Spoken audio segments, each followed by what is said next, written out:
end of the floor. So that makes me a little nervous, just because I still think that this offense is trying to find its way, but should be fun. And playing at an NBA arena, this is a great chance for Kennedy to show out in front of NBA personnel. It's a big opportunity for him. It'll be a fun game, but there is a lot going on. Lady Vols are in the midst of a heck of a run. Football is really picking up in recruiting right now because the early signing period is 8 days away. Next week is the early signing period, and Tennessee is bringing in commitment after commitment. They're visiting guys. They've got guys coming in this weekend before the early signing period. Just a ton going on, and that doesn't even have anything to do with the bowl game that Tennessee will play in later this month. That's right. That is right. That is right, my friend. Looking forward to that. The Music City Bowl, Tennessee, Iowa, and there's some trash talk already between Iowa and Tennessee fans. You love to see it. How did Iowa not learn from, or not Iowa, but how did Purdue not learn from Iowa in the 2013 Tax Slayer Bowl, or 14? It did not go well for Iowa and its fans when they wanted to run their mouth. Purdue should know they're in the same conference, also in the same conference as Northwestern, who it also did not work out too well for in 2015, also did not work out for Nebraska in 2016, and last I checked, all four of those schools are in the same conference. When are these Big Ten schools going to learn? Also, 2017, beat Wisconsin. So the last team to lose to a Big Ten team was my senior season team. So Shame on you. yeah, I know, right? So, Although I feel bad for you that was your last game. yeah, Did that bother you? Yep, all the time. Yeah, I feel bad for you. Yeah, all the time. It still bugs me that I lost my last high school baseball game, and that is just something that does not matter in this world at all. My final high school baseball game. But it still bothers me to this day when I think about it. It's the last one, man. Last one. So I think about it from time to time. I think about the Florida game from time to time. I think about the Alabama game my junior year from time to time. I mean, that's why sports are so great, because you get to hold on to great moments and wins, but you also have to live with tough losses and L's. And so it's part of sports. What makes sports great. It's what makes you work hard. It's what makes you get up early in the morning and not sleep until late hours, because you're trying to find every advantage to win the game, because you want to create those memories. You want to create those moments that you will carry with you for a lifetime. So got good ones and bad ones, man. It's a part of it. It's part of it. 865-255-03 is our telephone number to the Irish Networks hotline. If you are watching on the video, you can clearly see to my left, your right, boxes in the corner. This is all new equipment. I tried to crop it out the best I could, but it's so much. Oh, who cares? Peel back the curtain. Give them the full Swain Event experience and everything we've got going on this week. Yeah, we got your replacement is here. Shh! Shut your mouth, Swain. Your replacement is here. You hush. It's going. You're gonna piss it off. Something's gonna go out here in a second. You better quit that. Whatever, man. Whatever. Your replacement's here. Today is a day. Well, actually, I think it's supposed to be tomorrow. But your time is drawing near. Board and other stuff. So we excited about that, man. It's gonna be awesome. Will you lose your mind if something goes wrong with the new board within the first day or so? No, because if something goes wrong, it's gonna be like our problem. It's gonna be because we did it and we pushed a different button, a wrong button, because we're not as familiar with new. I mean, it is. Yeah, it's the real deal. So it's not gonna be because the board is messed up. It's gonna be because we don't know what we're doing. But we'll get a crash course on how everything works for my engineer. It's real simple. I've been reading the book, so we should be okay. Who performs better? This board that we're about to get rid of, or Mike White's basketball team?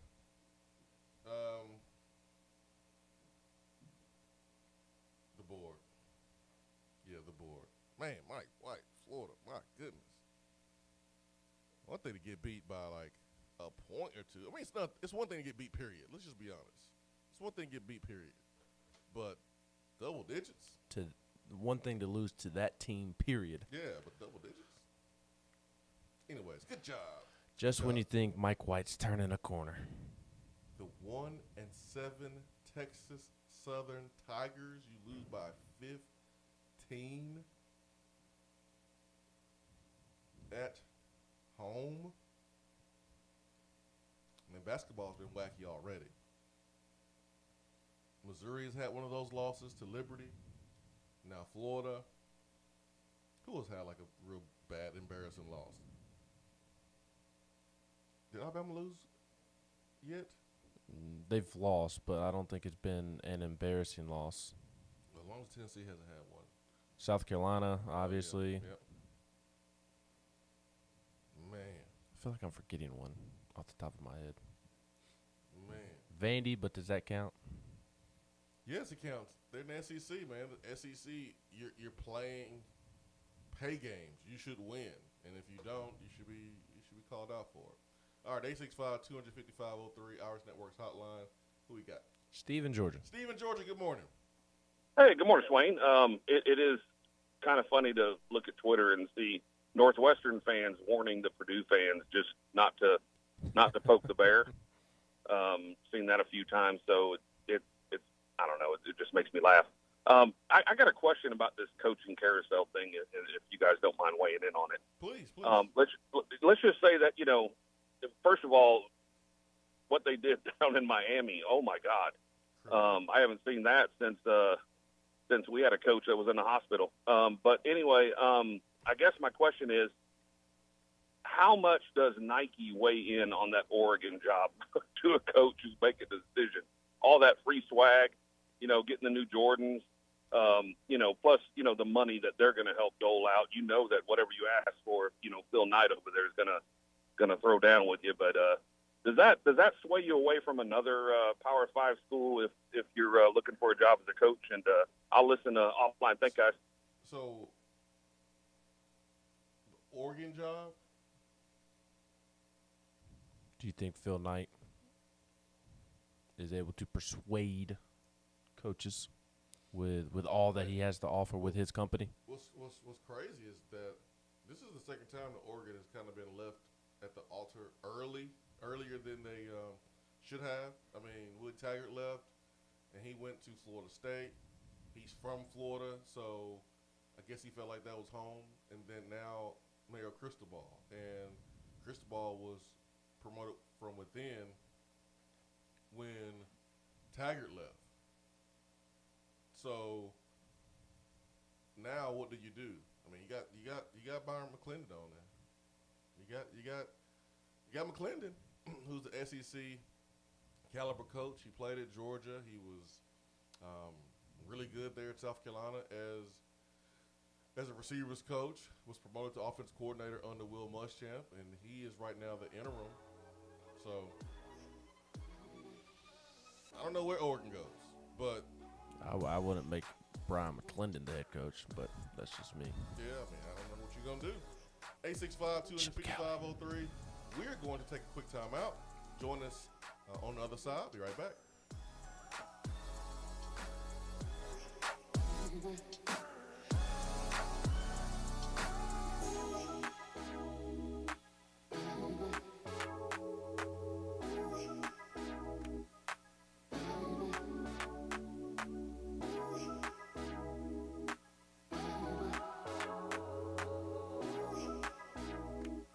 If you want to get in on the conversation, call the Iris Networks hotline at 865-200-5503. Grow your business with Iris Networks high-speed fiber internet.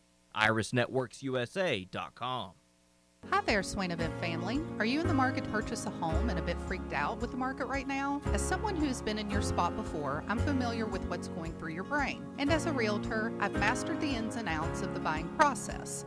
When you work with me, you'll benefit from my experience, and together we'll work toward making sound, smart decisions for your future. And of course, talk a little Vol Sports along the way. Just give me a call, Jennifer Morris, Keller Williams Realty, 865-257-7897, or email me at jennifermorris865@gmail.com. Hope to hear from you soon.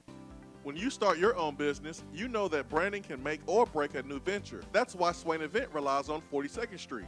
42nd Street is a strategy agency focused on finding creative, open-minded, results-driven solutions to brand design. After over a decade of operations in East Tennessee, the brand architects at 42nd Street have the experience and creative know-how to ensure the success of your business branding, logo, web presence, and more. To see a real-life example of their amazing work, you can check out our website at swainevent.com. Don't trust the branding of your business to just anyone. Check out my friends at 42nd Street online at 42st.com or give them a call at 865-382-7007. 42nd Street, brand, strategy, design. JC's Tree and Landscaping Service specializes in quality tree work done at an affordable price. Trimming and removing trees are their specialty. They also offer other services like land clearing, stump grinding, crane services, and all of your basic landscaping needs for both commercial and residential. JC's will give you a free estimate and beat any written quote by a competitor to guarantee that you get the lowest price around. Don't risk your land with a fly-by-night service. JC's Tree and Landscaping is licensed and insured. Give them a call at 865-599-3799. Top 100 barbecue restaurant Dead End Barbecue is a no-brainer when you are craving the smoky flavor of quality Q. Dead End makes it easy to enjoy their fantastic menu with online ordering from Chow Now for pickup. Or if you don't feel like leaving the house, then have Dead End Barbecue delivered right to your door by Loco Knoxville or Bite Squad. Cheer on your favorite team with the best barbecue around. Check them out online at deadendbbq.com. Dead End Barbecue. The search is over. For a replay of each day's Swain Event TV, like us on Facebook.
At work? Can't call in? Don't feel bad. You can talk to the guys on the text box. It's part of the free Swain Event app. Out-of-town law firms have been swarming into East Tennessee lately. Firms from Memphis, Chattanooga, and Birmingham have stormed into the area. Wouldn't you rather do business with a local law firm? You know, a true neighbor. Marcos Garza and the pros at the Garza Law Firm are just that. They are our neighbors and friends that support local causes year-round. The Garza Law Firm works to serve you professionally on criminal matters, injuries and accident matters, and Social Security and disability filings. The Garza Law Firm is here for you at garzalaw.com. The Garza Law Firm. Let us help. If you're coming to Knoxville and need a place to stay, do yourself a favor and book a room at Hampton Inn Paper Mill, also known as the Hampton on the Hill. This award-winning property is literally in the top 5% of all Hampton Inn properties. The GM, Stephen Lawrence, is a good old local boy who grew up in the business around Knoxville. He and his staff are always available, always willing to help, and will go above and beyond for their guests. The newest Hampton Inn in Knoxville has clean, affordable rooms, flat screens, fridges, and microwaves in every room. Plus, breakfast is included in every rate. Not to mention, there's also a pool and fitness center on site. If it wasn't so close to amazing restaurants, bars, and shopping, you would never want to leave. At only 6 miles from campus, you're still right in where the Big Orange action is. Go to HamptonInn.com, search Knoxville, and book your room at the Hampton Inn Paper Mill or call 865-693-5400. We're here with Dr. Michael Carlson of Tennessee Regenerative Sports Medicine to discuss PRP, platelet-rich plasma. If you have orthopedic injuries such as shoulder pain, knee pain, Achilles tendonitis, or tennis elbow, you should give them a call. Good to be back, Jason. We specialize in non-surgical orthopedics, so we treat damaged tendons, ligaments, and joints, including rotator cuff injuries, knee injuries, and elbow and foot problems by using ultrasound-guided injections with PRP. And this form of treatment helps stimulate the body's own reparative process and assist in the healing of damaged tissue. Doc, what makes your training different than others? I've been practicing in Knoxville for over 26 years, and I'm certified in interventional regenerative orthopedic medicine through the American Academy of Orthopedic Medicine. They've been the leader in this form of treatment since 1983. I also teach this form of treatment on a national and international basis to other physicians, residents, and medical students. Here in our clinic, I'm the one doing the procedure, and we're using your own PRP, which are concentrated platelets, to treat your injury. So in other words, Jason, it comes from you and it goes back to you. So you know exactly what you're getting and know exactly the level of training involved. Do what the pros, college athletes, and I have done, and visit them online at trsportsmedicine.com. Tennessee Regenerative Sports Medicine, East Tennessee's leader in PRP therapy.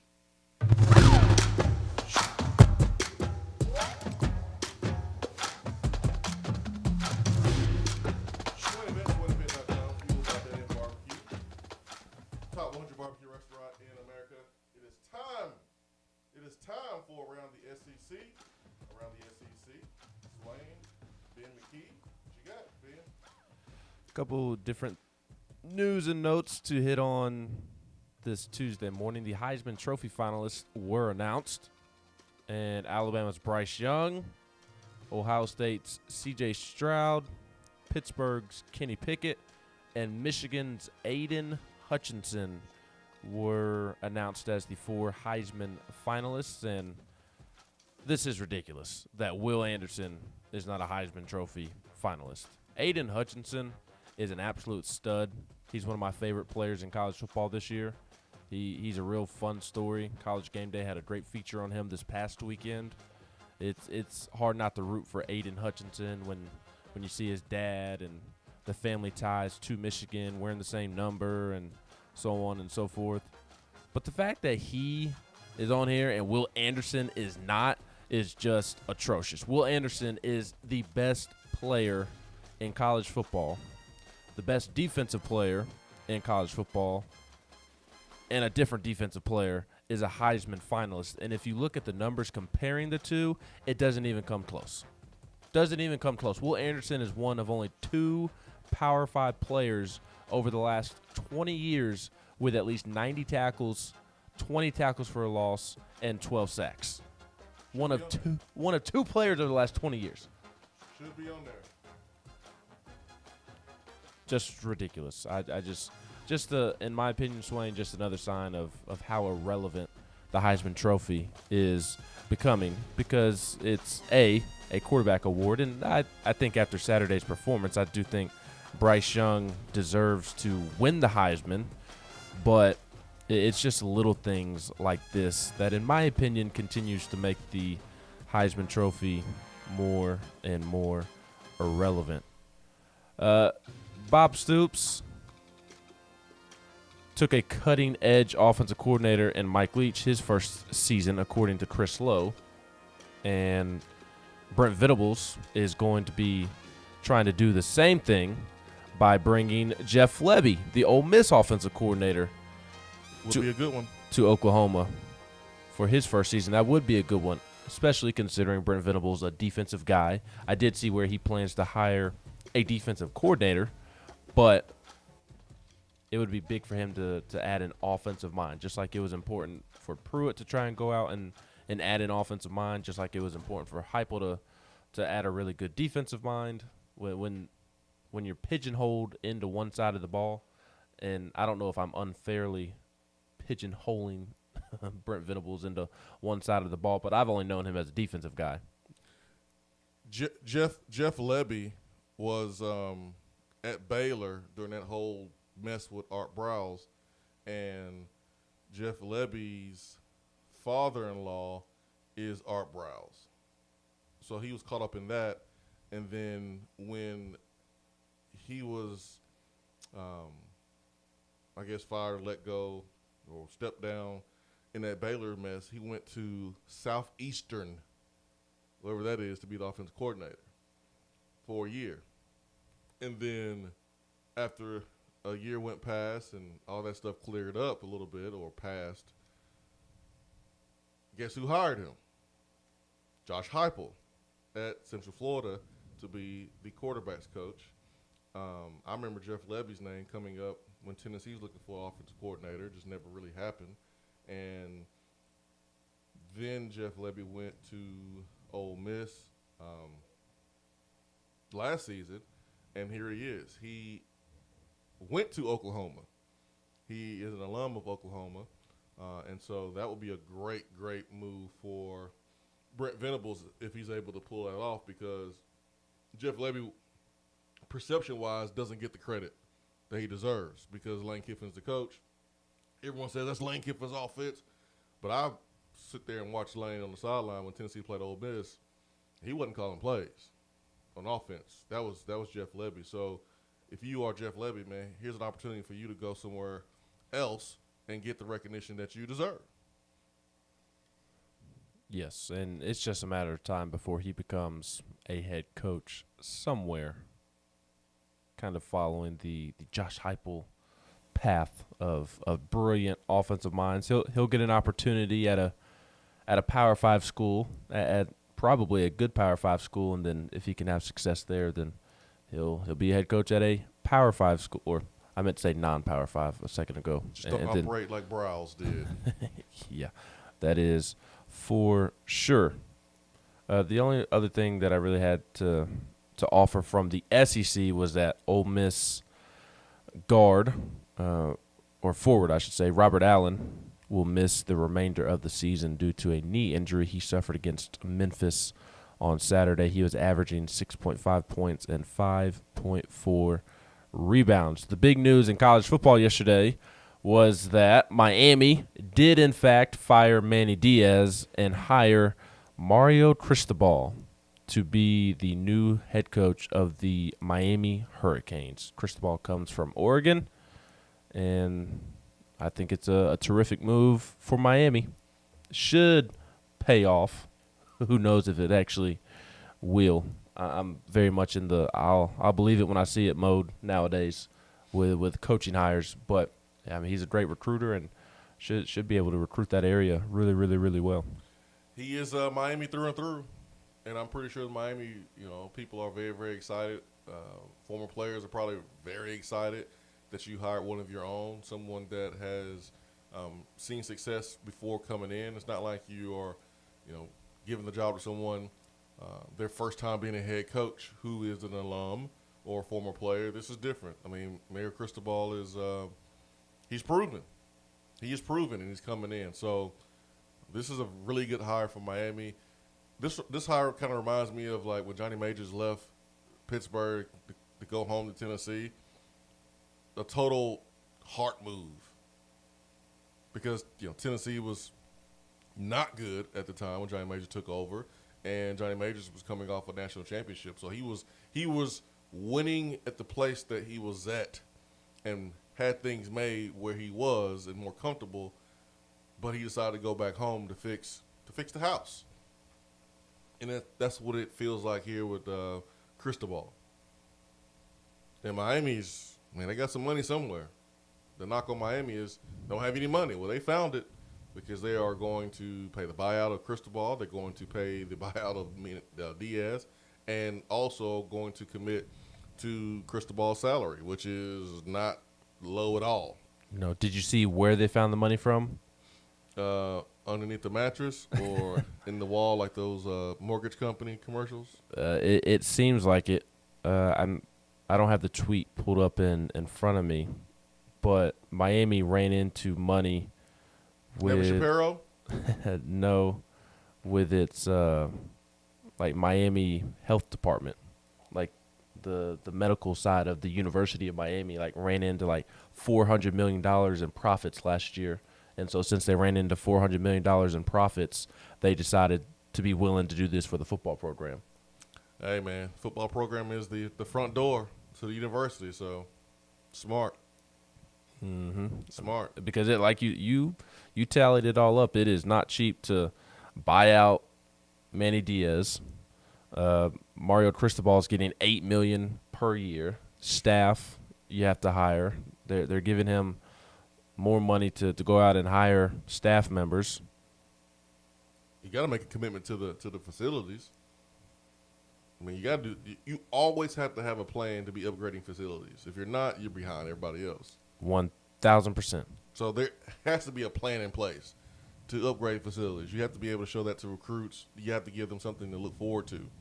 So you better have that in place. And then you have to buy out Oregon. I mean, you got to pay Oregon. So why Miami finding some money? Smoky, Tennessee says they found the money at Joel Osteen's house in the walls. No, it was at the church, man. It was at the church. The plumber found some money at the church in the walls. Yeah, at Osteen's church. I read about that. They are in Miami, so there's no telling where that money could have come from. Yeah, no telling, man. It probably floated. Washed Offshore. up shore. Yeah, probably.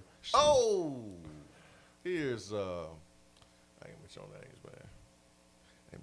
Ain't about to come find me. Here it is. You throw up to you, baby. Throw up to you. We are all Miami fans and Florida State fans, Tennessee fans. We need those schools to. Let's go, Mike Norvell. That's Let's go, right. Mario Cristobal. Let's go, Gus. I hope Gus can. I'm just gonna quit right there. Per Manny Navarro of the ACC, he wrote a paragraph in a recent story that says, until recently, Miami's administration had been unwilling to allocate funds to the athletic department, instead leaving it to cover all expenses on its own. But the success of Miami's U Health system, which made more than $400 million in profits last year, and promises from big-time boosters and donors to back upgrades at Miami, changed the school's stance. So $400 million in profit last year for Miami's U Health system. Go get it, Miami. Go Canes. Go Canes. Throw up to you, baby. Throw up to you. Let's go. Get those recruits. Keep them away from Alabama. Keeping them away from Florida. Can Tennessee's health program generate that much money, please? I don't know, man. I don't know. Whatever we need to do to go find some money. The basketball loss that we could not remember was Alabama losing to Iona. Yeah. And Rick Pitino. I knew multiple teams, man. Because I put that on We talked about I put it. it on Attaboy. Mm-hmm. Yeah, because it was the first time that Iona beat a ranked opponent, I think.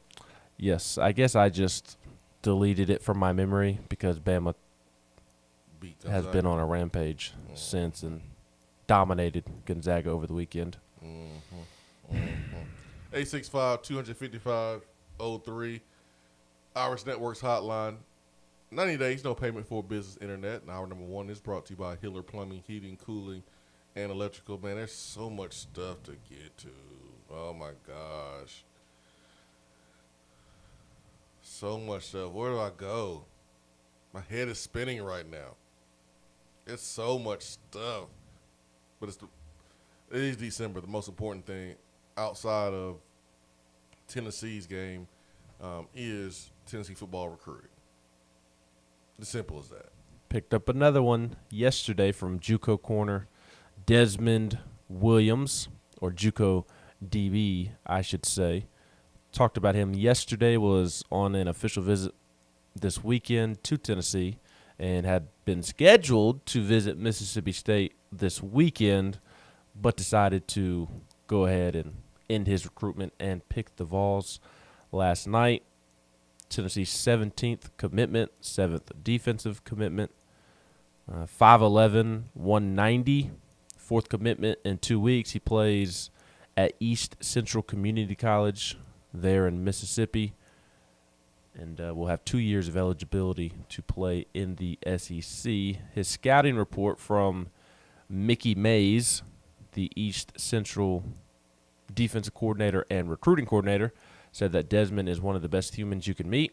For one thing, he came from Mary Persons High School in Georgia. He had one junior college offer out of high school. That was it. He loves to practice and is dependable. This is what he brings to the table. He is going to lead by example. He's always going to be there early. He loves the game, loves practice, and just keeps getting better. He's a great athlete, can press corner, and played some safety in high school. He ran a kickoff back for a touchdown in what I believe was his first kick return he ever returned here. His first punt return this year, he runs back for a touchdown. He leads the nation with 7 interceptions. He's a physical tackler. He can play man and he can play zone. Their program has gotten better. So high praise from Mickey Mays, which is an all-time great name. That is a great name. Mickey Mays, the East Central defense coordinator. And Tennessee needs DB help. Alante's moving on. You have some question marks. What? Go ahead. Who else did I miss? No, I was just wondering what you was going to say about the DBs. No, there's just question marks with everybody else in the room. You don't know what you're going to get from Warren Burrell next year. You don't know what you're going to get from Kamal Haddon, Brandon Turnage, Deshaun Rucker. We're going to see a lot of Haddon at the bowl game. Yes, and rightfully so. I like Haddon, but he's still going to be a question mark going in the next year just because he has not been the guy. He has not been in that role. So until he is in that role and kind of proves one way or the other, I mean, he's a question mark in my book. So it's a significant pickup in that regard. You need corner help, and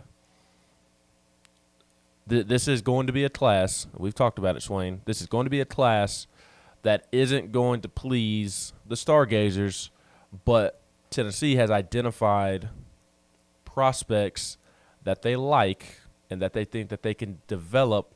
Now the question is, can they develop these guys that they are getting, these diamonds in the rough, so to speak? Can they develop them into legitimate college football players? That's the question. If they can, they'll look like Rick Barnes and look like geniuses. If not, then quite frankly, they may not be here in 3-4 years. Well, this is the plan they had to go forward with anyways. Yes. I mean, just because of the cards that you were dealt, taking over this job and, being behind the 8 ball in recruiting, you have to take this approach. It's an approach that Jeremy Pruitt and company did not want to take. They wanted to swing with Georgia and Alabama for recruits, and you came in second. The second's not good enough when you're trying to get players. They went elsewhere. In your pursuit of those 4- and 5-star Georgia, Alabama targets, you lost out on the players that went to Texas A&M. They went to LSU. They went to Auburn because you slow played them. They were right here in your backyard. They went to Oklahoma. They went to other places because you didn't think they were Georgia, Alabama quality. And you missed out on those players. Josh Heupel and company have to learn from Pruitt's mistakes, and you got to take those dudes. That's why I say, yes, you are going to play Alabama and Georgia every single year. And, yes, technically you are recruiting against those guys. But you're not going to win one-on-one battles with those schools right now. Your focus needs to be on beating out Florida, beating out South Carolina, beating out Kentucky, beating out LSU and Texas A&M. And Texas A&M is that's going to be hard to beat out because they're committed. They are committed. That's the word we'll use. They are committed. I'm not hating at all. No. Good on them. No, they are committed. You said there's questions at DB. There should be not many questions about the NIL approach by, and I'm using air quotes here, Tennessee, because it's not officially Tennessee, because the school can't set this up. But remember last week when NIL topic was brought up, and I said, guys, it's being worked on. Like it's all right. Like, it's okay. Well, yesterday there was a announcement. I'm looking right here at the immediate release as I was sent it yesterday afternoon. Spire Sports Group partners with open doors to maximize NIL for Tennessee athletes. Here is the press release here. And Spire Sports Group announced yesterday the launch of the new initiative to support University of Tennessee student athletes by securing donor commitments and delivering name, image, and likeness deals. The company has partnered with Open Doors, the leading athlete NIL marketplace, to provide a streamlined experience for athletes to manage opportunities from start to finish. This company is led by a couple Tennessee graduates, and they have worked with football, basketball, baseball, softball, golf, dance, soccer, volleyball, and have completed NIL deals secured by these deals have been secured by Spire. In the release, there's a photo of one of the gentlemen from Spire Sports Group. That photo is Cade Mays and Henry Hooker at Gus's Fried Chicken. I wonder why. So, yeah, there's been a plan, put in place, dating back to before the NIL rule went into effect. Obviously, I have sat down and met with these gentlemen because we worked together on Tennessee Prime. Tennessee Prime was put together, and it's probably one of the biggest initiatives right now for Spire Sports Group. And I say right now because that's probably going to change here soon, within the next couple weeks, next couple months. But Tennessee Prime, and that was myself and VolQuest and Spire Sports Group working together to bring Tennessee Prime. So this is good. Hopefully, folks will kind of chill out and understand that there's a plan. Could it be better? Could it be quicker? Absolutely. You always feel that way. But there are people working for the favor of Tennessee to help Tennessee be one of the leaders in the NIL space. This has been a work in progress for months and months and months. And for those that, out here yelling that NIL wasn't going down and Tennessee ain't doing anything, they're wrong. They just didn't know. So now you know. 865-255-03 is our telephone number. Brandon B says, y'all have the scoop on Tyon Evans to Louisville. Also, I've seen more of Joseph posted on social media trying to get teams' attention to recruit him, so I'm guessing he isn't getting attention from schools he thought he would. How do you feel about Zach Evans coming to visit? Feel like Turkey Man with all the questions. Well, Tennessee has a opportunity with Zach Evans. Tennessee had a opportunity with Zach Evans last time before he went to TCU. Seems like Ole Miss is the front runner there. Tennessee's going to make a midweek visit to go see Zach Evans, and then we'll see if he does indeed make it in for a visit this weekend. Yeah, I don't know if there's a front runner right now. I would say, Ole Miss certainly is a player. Texas A&M is going to be a player, and Tennessee is going to be a player. I don't know if there's a front runner right now, but I think it depends on the opportunities. How committed the school is? It depends on the opportunities with the NIL. I think that's going to be a big part of it. Zach Evans is someone that has a lot of upside. He's very, very talented, and the NIL is something that's very, very important for him, and hopefully we are able to get him. There's some advantages that's in Tennessee's favor, and Tennessee just needs to use those advantages to our favor to be able to land Zach Evans. So y'all have been listening to me long enough. I'm trying to tippy-toe here and tell you what I can without telling you too much and messing it up. Like somebody on the text box was like, shh. Who was talking about? Remember we was talking about Henry Hooker?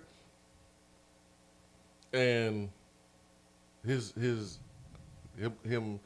going to the league and what he needs to prove and what this offense needs to prove, and Oh, the guy that told us we were negatively recruiting for Tennessee? Yeah. Shh. Like, everyone knows that that's the question that Josh Heupel has to answer.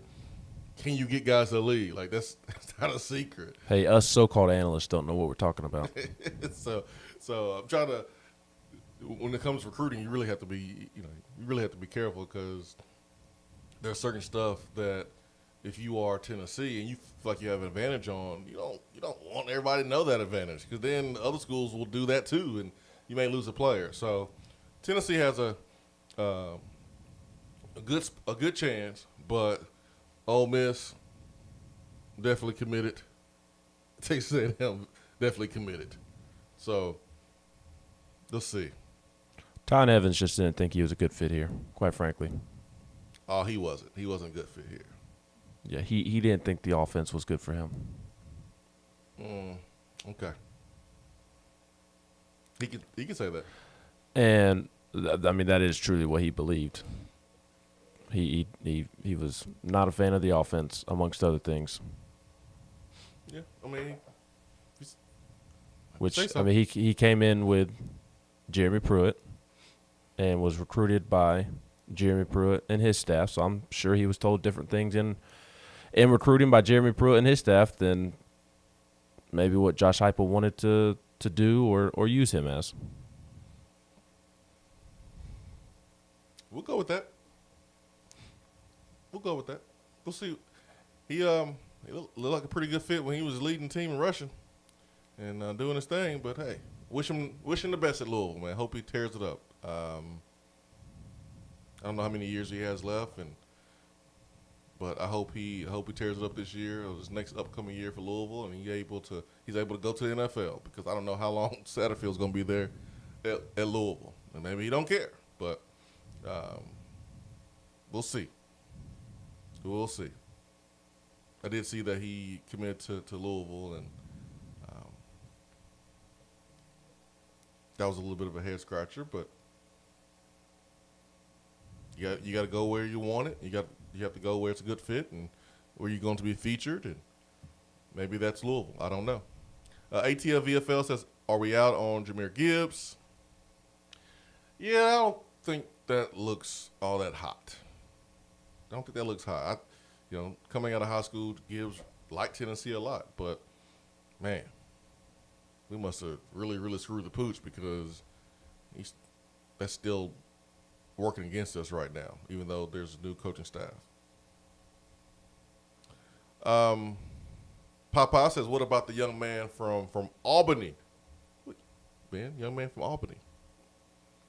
Tennessee has been talking to him. Spent some time with Rodney Garner on Monday over the phone, that is, and Tennessee's working to get a visit from him, and that is Jared Verse, 6'5", 220.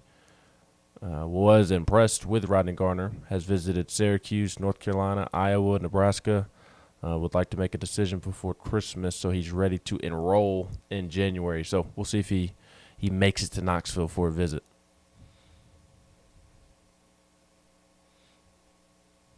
Vol fan says, do we want someone that is that dependent on NIL to go somewhere?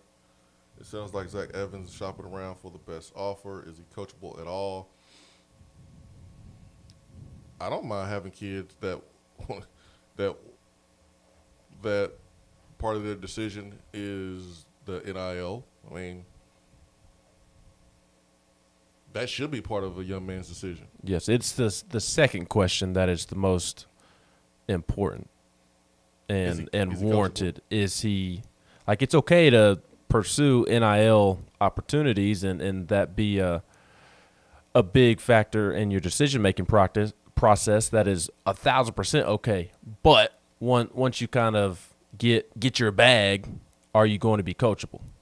Because if you get your bag and you're not going to be coachable and you're going to be a headache, then I don't want anything to do with you. Yeah, that's the $1 million question really for every kid who is now going to be able to profit from the NIL is, are you going to be comfortable, too comfortable enough to work hard, be a good teammate, claw, scratch, fight for playing time? Or Or are you going to be the player who says, hey, man, I came for nothing. I'll take this $100,000 and I'm good. Like, I've made it. I don't need to do anything. That's what you don't want if you are a school. I mean, if you are, like, and I don't know, maybe Ohio State don't really care because they got money, growing on trees up there. I don't know. But the quarterback from Texas, Ewers, that went up there and get all this money from the NIL deal, and then he transferred after playing, 2 snaps for the season. That's what you don't want. He did all that for that.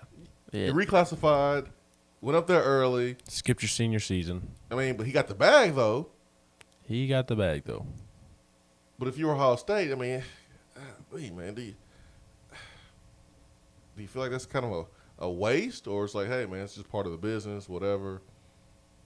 But that's my question, Ben, is will these players be hungry on the football field? And I don't know that about Zach Evans. I don't know that either. I don't know enough about him. I've never spoken to him. I don't know that particular question. Yeah, I don't know that about any player, to be honest, because a player they can tell you.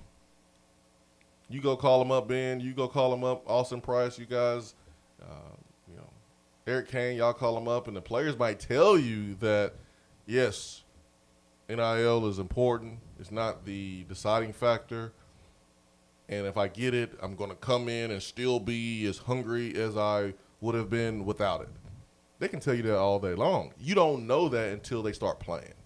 Correct. I mean, it's money is what every single person on this planet pursues. Exactly. It is the ruler of all, and it's just life is my point, that the guys chase the bag just like everybody else in every other profession does, and the bag means more to some than it does to others. Yeah. And and a lot of not a lot, I don't want to stereotype, but I mean some of these guys are coming from bad situations to where a bag is a big difference maker. Yep. And all money's not good money. All money is not good money. Jennifer Morris with a good question. So does Spire Sports represent all the football players, or do they have choices? They have choices. They have choices. So Spire Sports Group is just, it's here if you need them. Mm-hmm. They can do some work for you while you focus on your football, while you focus on your academics. They are a resource to you if you want to take it. If you don't and you want to do your own thing, you are more than happy to do that. But the purpose here is to create a outlet for our student athletes, so all they can do is just focus on their schoolwork, focus on the athletics, and everything is streamlined, everything is organized, everything is ready to go. All we gotta do is push the green light to go. Hour 2 coming up.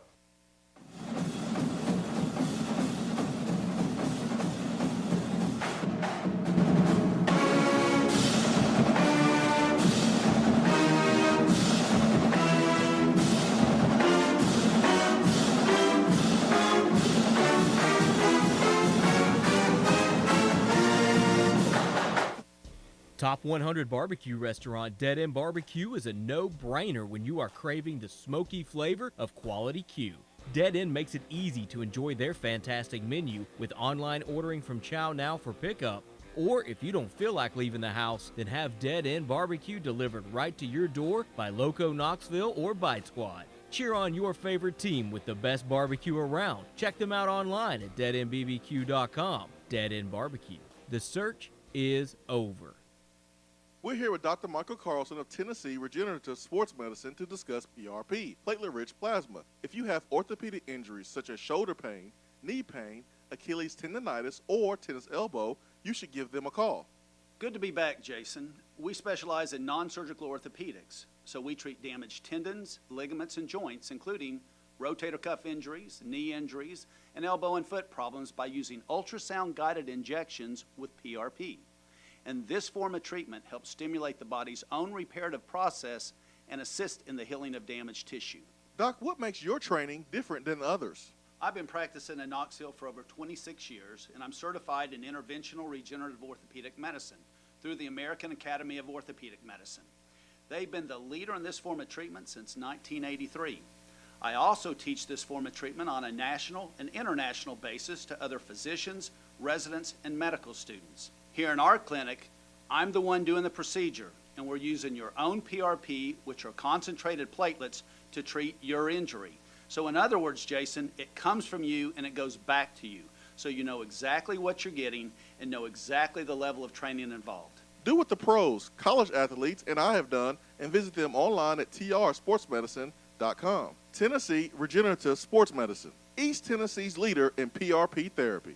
Good morning, Swain Event family. Several of you, like Ben McKee, have reached out to me for real estate assistance this year, and I want to say thank you. I appreciate your trust in me to ask questions and help you navigate the real estate world. That's right, Jennifer. Buying a home is a scary process, especially for a first-time home buyer. Jennifer recently helped my wife and I buy our first home and made the entire process seamless. Her willingness to go above and beyond is what sets her apart. As always, feel free to give me a call. Jennifer Morris, Keller Williams Realty, 865-257-7897, or email me at jennifermorris865@gmail.com.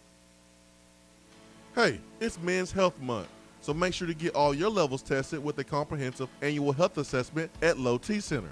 They exclusively specialize in men's wellness. Low T Center now offers monitored self-inject at-home testosterone treatments for just $155 a month, self-pay, or is covered by most health insurance. And they ship directly to your home. Go to lowtcenter.com now to book your appointment. That's lowtcenter.com. Low T Center, reinventing men's health care. Touchdown or Turnover is backed by Elcorton Federal Credit Union, a place where you belong.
Touchdown or turnover, back by Alcoa 10 Federal Credit Union, the place where you belong, better rates and better service. 6-1 Tennessee, 4-point favorite versus the 6-1 Texas Tech Red Raiders. ESPN Basketball Power Index has Tennessee winning this thing 67%. You got two teams that are averaging 80 points, in the 80-point range. For Texas Tech, they took an L in their last game against Providence. Tennessee took their L November the 20th against Villanova. Right now, Kennedy Chandler is the leading scorer for Tennessee. Slight edge over Bob Scovey. Touchdown turnover. Do we see 2 games in a row where Kenny Chandler leads the Tennessee Volunteers in scoring? Does it continue, Ben? Touchdown turnover. He leads Tennessee in scoring tonight, 7 p.m. I'll say turnover. I think Kennedy's performance put him on watch, and I think he'll be the focal point of the scouting report for Texas Tech. I think he and Bob are the focal points of Texas Tech's scouting report. And don't let Texas Tech not being ranked fool you. They do have a new head coach after Chris Beard left for Texas. So did have to deal with some attrition over the offseason, but they're still a good basketball team. Ken Palm has them as the number 19 team in the country right now, 18th in adjusted defense, 23rd in adjusted offense. He has Tennessee 10th in the country, 3rd in adjusted defense, and 28th in adjusted offense. So I'll go. I think Bob is the leading scorer tonight. I don't know. Maybe I'm being a fool and just gonna beat that horse until it's dead. But Santiago, I do think is Tennessee's best player right now until Kennedy can prove that he's going to be consistent night in and night out. If he comes out and balls out against Texas Tech, then maybe I rethink that. But I think Santiago is the best player on this basketball team. I think the performance against Colorado put Texas Tech on notice for Kennedy Chandler. I think he'll be at the top of their scouting report. So I'll be curious to see how Kennedy plays tonight because I think he's going to have some things thrown at him to try to get him off his game. Yeah, I'm going touchdown, man. I think Kennedy is the best basketball player on this team, and someone that dominates the basketball like a point guard, and Kennedy Chandler. I mean, there's only so much you can do unless you are going to just straight up double team Kennedy and force him to give it up.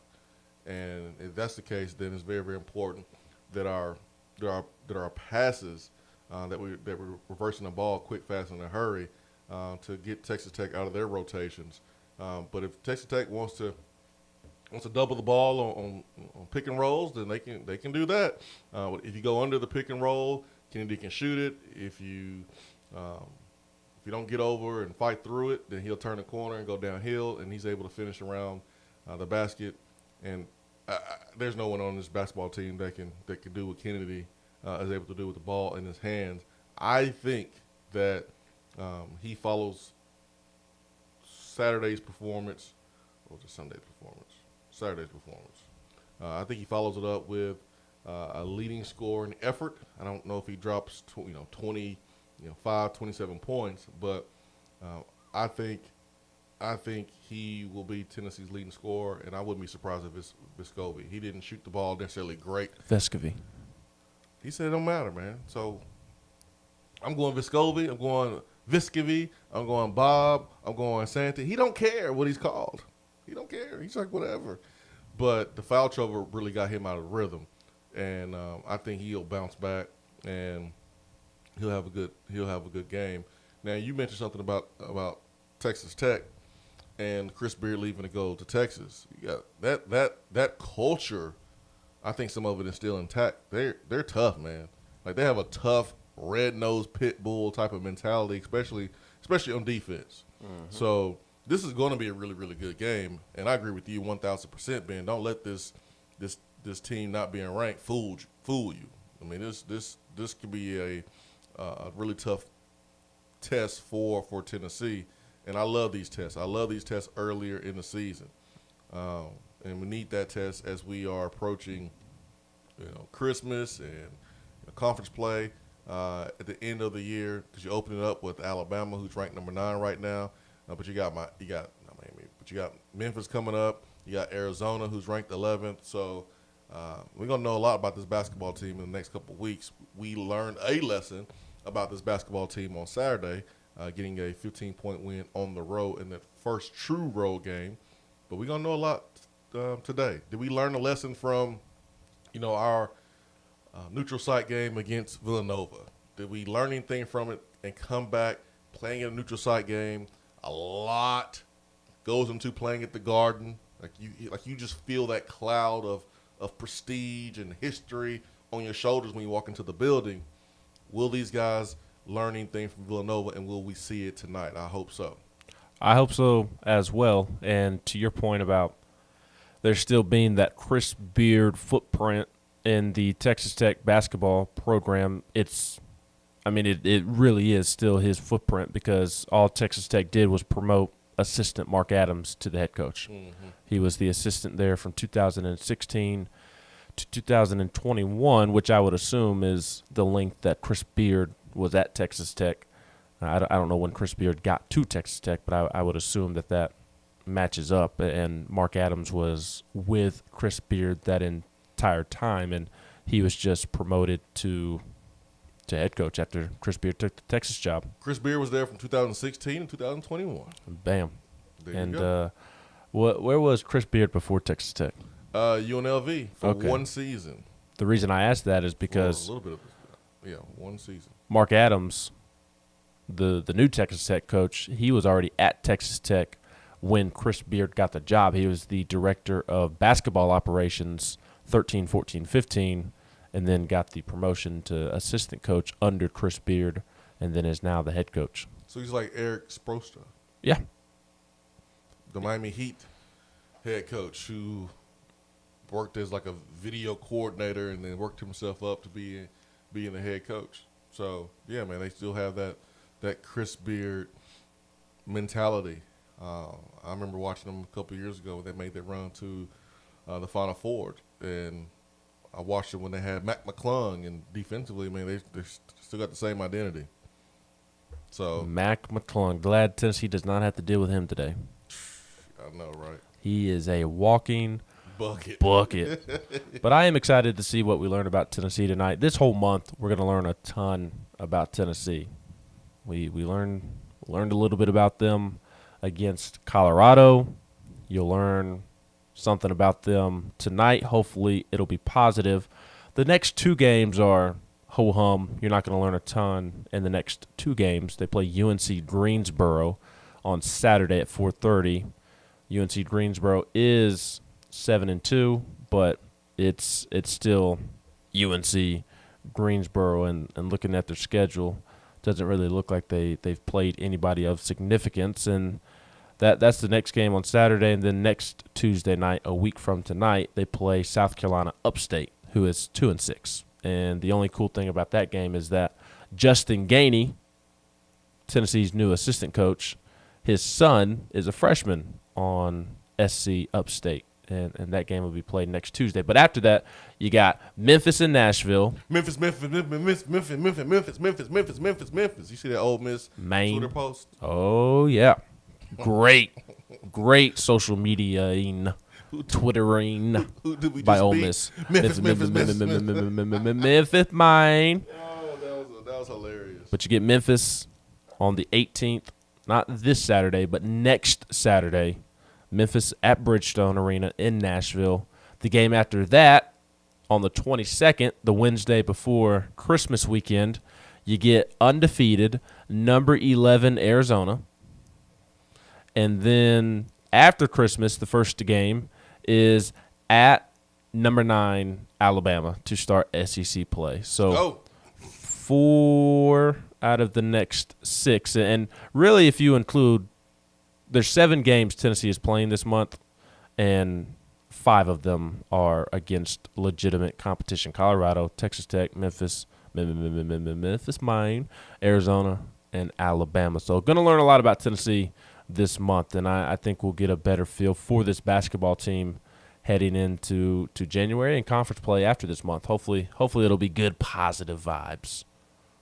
Hopefully they can pull a Memphis Grizzlies, the good basketball team in the city of Memphis, and just lead wire to wire for 5 straight games. The Grizzlies have not trailed in 5 straight games. They're on a 5-game winning streak, and they've led wire to wire, have not trailed once in every single one of those games. Maybe the Vols can do that. Kennedy Chandler's got a little Memphis in them. Hey, I can't wait to see Kennedy Chandler against Memphis, man. It's going to mean a little bit more to old Kennedy. And hopefully he'll be able to emotionally wrangle it in and not let it get to him. But I am so excited for that basketball game because it feels like Tennessee is just a crocodile that's being fed bloody chicken meat. What? A crocodile. Where'd that come from? I was trying to think of an animal that like eats meat. And wait, what? So like a gator? Yeah, but I said crocodile. Well, and the real reason I said a crocodile is because my wife last night showed me a video of this crazy guy that walking up in the water, feeding it. You saw that video too? I did see it. And my wife was like, I didn't know it could move that fast. Oh yeah. They look to the ground, man. I know. They're like a little bowling ball. She'll Like be doing that stuff. Clyde Edwards-Helaire. You got them short feet, man. You faster. Like Tyon. 865-255-03. I want Tennessee to be like a lion in that game. There you go. That's about to be fed. Be a lion. There What you about go. would a tiger apply? Can the Vols be the Tigers that day and just go all in on the bloody meat that's being fed to them? Because that's what it feels like it is. Like Tennessee is this predator, and they're just being fed just a bunch of meat, and they're just about to just ravage it. Gosh, I hope Tennessee tears Memphis apart. Oh, I hope Rick just balls up his fist while he's coaching, and I hope he just looks at Penny at some point during the game and shakes his fist at him. I just hope we get a sarcastic jab from Rick. You think we will? I don't think we will. I hope he's petty. I hope Kennedy Chandler has a slick little comment. Vol, Mississippi says, does a question mark at quarterback at Ole Miss cause Zach Evans to question things there? Hopefully we won't have a question at quarterback and Hooker comes back. I think that will help us with some offensive guys. This is how I would think. If I am Zach Evans, if I am, a quarterback coming in, let's say, Hendon leaves. Like, I am looking at the offensive line. That's important for me. Especially for a running back. I need protection. I need y'all to make me look good. I would not want to go to a situation where the offensive line is not going to be good. I don't want that at all. You want an example? How about Saquon Barkley, who was a second pick of the New York Giants? What year was that? In the year 2000. I feel like he's been with the Giants 10 years. It does feel like he's been there. Probably not that long. I'd say around 15, 16. But he's been, my goodness. When was his rookie year? 18. Oh. So 18, yeah, I know, right? You said freshman at Penn State, right? No. His rookie season, 2018. Y'all, has he done anything yet? No, he hasn't done anything yet because he plays behind a terrible offensive line, and he has played behind a terrible offensive line his entire career, on top of not being able to stay healthy. We will never know how great Saquon Barkley really is as long as he plays for the New York Giants. They do not block well up front. The good news is that I believe his deal is up after this year, either this year or next year. First-round guys usually sign 5 or 6 year deals. 6? Yeah. He signed a 4-year, $31 million deal. So that's 18, a great deal. 19, 20, 21. So this should be his last year. That's a great deal. Now, I don't know if there's a team option or a player. That's usually where the 5th and 6th year comes from is it's a team option or a player option. That is a great deal. So that's my point about Bears could use a running back. No, we need offensive line. So you're telling me you would not take Saquon Barkley? I want offensive line. You can address both over the offseason. If Saquon Barkley was like, hey, I want to go to the Bears. Hey, Justin, hook me up. You'd be like, nah, I'm good. It's Saquon Barkley. I want offensive. He's a beast. You can address both. Yes. Why can't you? Why can't you address both? What'd you think of Andy Dalton throwing 4 interceptions on Sunday? Trash, isn't he? He's trash. He's not the Cincinnati Bengals quarterback, Andy Dalton. The game before that, he had like 300 and almost 400 yards passing. Did they win? Who they play? I think that was the Lions. Yeah. Was that the Thanksgiving game? Mm-hmm. Good for Andy Dalton getting a win over the He's Lions. Something the Steelers couldn't do this year. He's a solid backup. Something Mason Rudolph could not do, beat the Lions. Yeah, he's a solid backup. He's a solid backup. Andy Dalton. But anyway, my point about Saquon Barkley, making an example of Zach Evans. I mean, Zach Evans, when you are running back, you have a choice of he's in the portal. He has this choice of multiple schools. I think one of the factors for him has to be offensive line. At least it would be for me if I was him. I don't want to go to a place where I'm not going to get any protection running the football. The tempo can only do so much. You still got to move folks. Now, you do have some players coming back. You got Jerome Carvin coming back.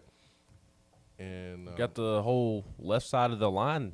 I mean, you got 4 or 5 guys coming back. I think that should be pretty attractive. Now, I don't think Tennessee's – you have to be nuanced in the offensive line conversation, in my opinion. You just – the overall offensive line room is not that great because the moment somebody gets hurt, you're in a really tough spot. We learned that several times this year. But the starting 5 this year was pretty solid, if not good at times. I think it was pretty solid. Darnell Wright had an outstanding season, in my opinion. Jerome Carvin had a good year. Cooper was up and down because of his injury. Javonte Spraggins was up and down, but I thought that was more because of youth more than him. He'll be a year older. He'll be a junior. Jerome Carvin will be a fifth-year guy. Cooper will be a junior. Darnell Wright will be a senior. 4 years of college football. I think that's attractive.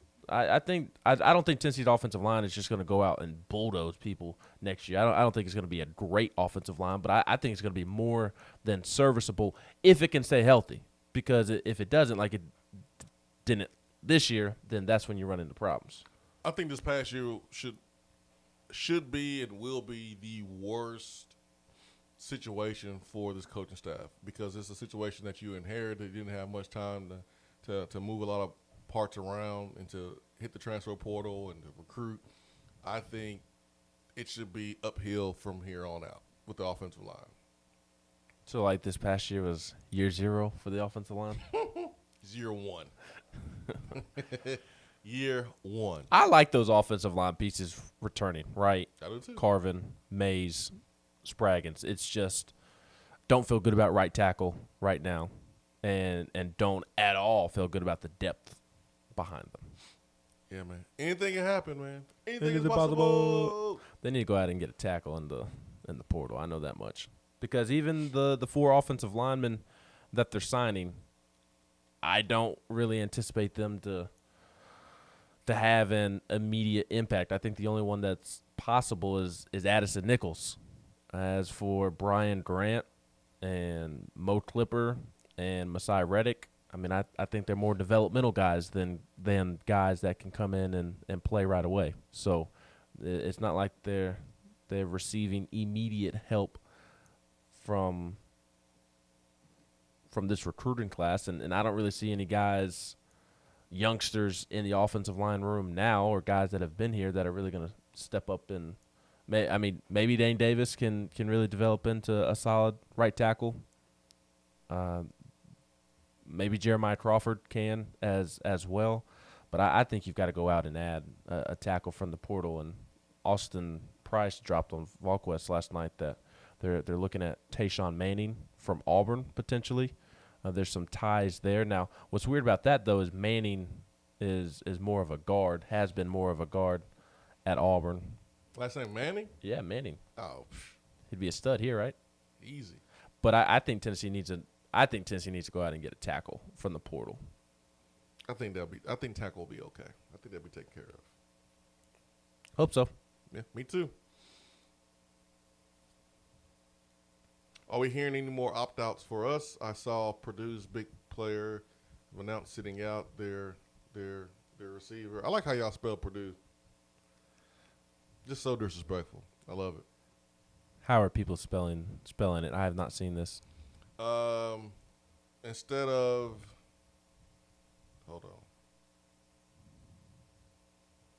Instead of spelling it P-U-R-D-U-E,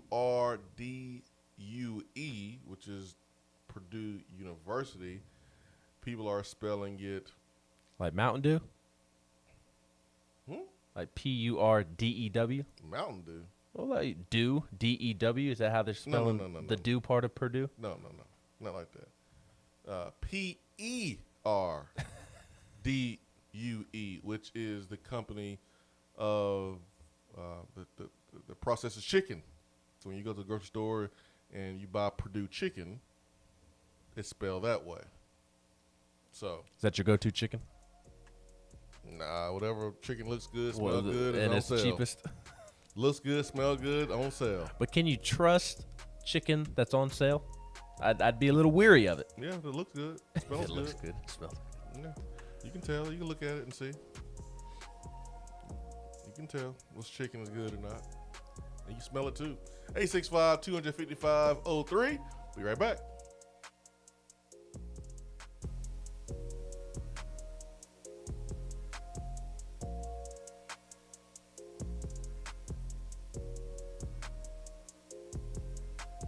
While the other guys are taking guesses, the Swain Event is taking you behind the scenes and in the huddle every morning from 7 till 10 right here. Fellas, when it's time to freshen up that wardrobe, there's only one play to make, and that's to go see my friends at Mark Nelson Denim in downtown Knoxville. Find the latest in small batch denim in the heart of Knoxville.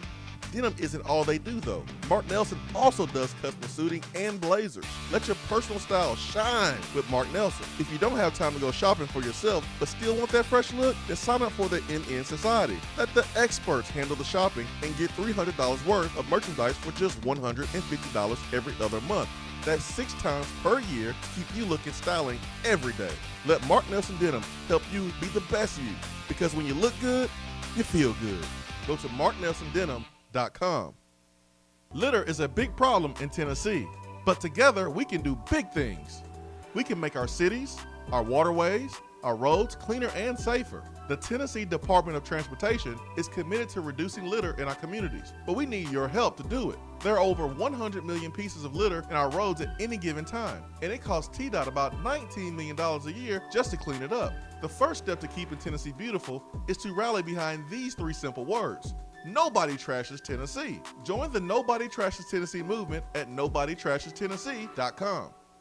Voted Best Barbecue in City View Magazine and a top 100 barbecue restaurant in the country, Dead End is a no-brainer when you are craving the smoky flavor of quality Q. Dead End makes it easy to enjoy their fantastic menu with online ordering and local delivery with Valet Gourmet. That's right, you can have Dead End brought to you. Can't think of the spread for your next event? Get Dead End to cater it. Check them out online, deadendbbq.com. Dead End Barbecue. The search is over. When you start your own business, you know that branding can make or break a new venture. That's why Swain Event relies on 42nd Street. 42nd Street is a strategy agency focused on finding creative, open-minded, results-driven solutions to brand design. After over a decade of operations in East Tennessee, the brand architects at 42nd Street have the experience and creative know-how to ensure the success of your business branding, logo, web presence, and more. To see a real-life example of their amazing work, you can check out our website at swainevent.com. Don't trust the branding of your business to just anyone. Check out my friends at 42nd Street online at 42st.com or give them a call at 865-382-7007. 42nd Street, brand, strategy, design. More and more Tennessee businesses are switching to Iris Networks for reliable, local, high-quality, high-speed business fiber internet. Iris provides direct internet access from 10 megs to 10 gigs with no payments for 90 days. Iris also offers next-generation business phones with work-from-anywhere capability from the mobile or laptop app. With local sales, support, and service, Iris is a partner in the community. Learn more at irisnetworkusa.com or call 865-448-IRIS. Iris Networks, a Tennessee business connecting Tennessee businesses. You don't have to take an L just because you can't listen to the Swain Event live. You can catch up on the podcast posted daily on the app, online, and on iTunes.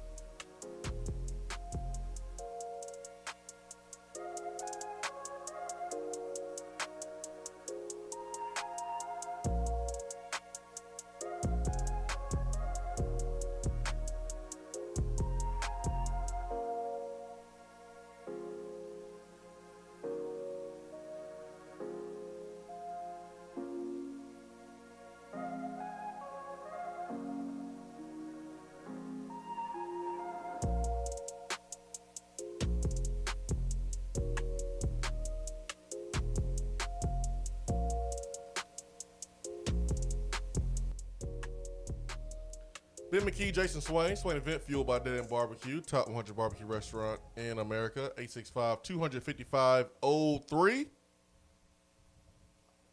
Live here from the Low T Center studio. Hour number 2 is brought to you by Action 247, Tennessee's only legal sports book. Follow them on Twitter at TNAction247. Use the promo code Swain Event. New customers, this applies to you. This is just for you, new customers. 100% match on your first deposit up to $400. Again, that is Action 247. Download their app. Get started today.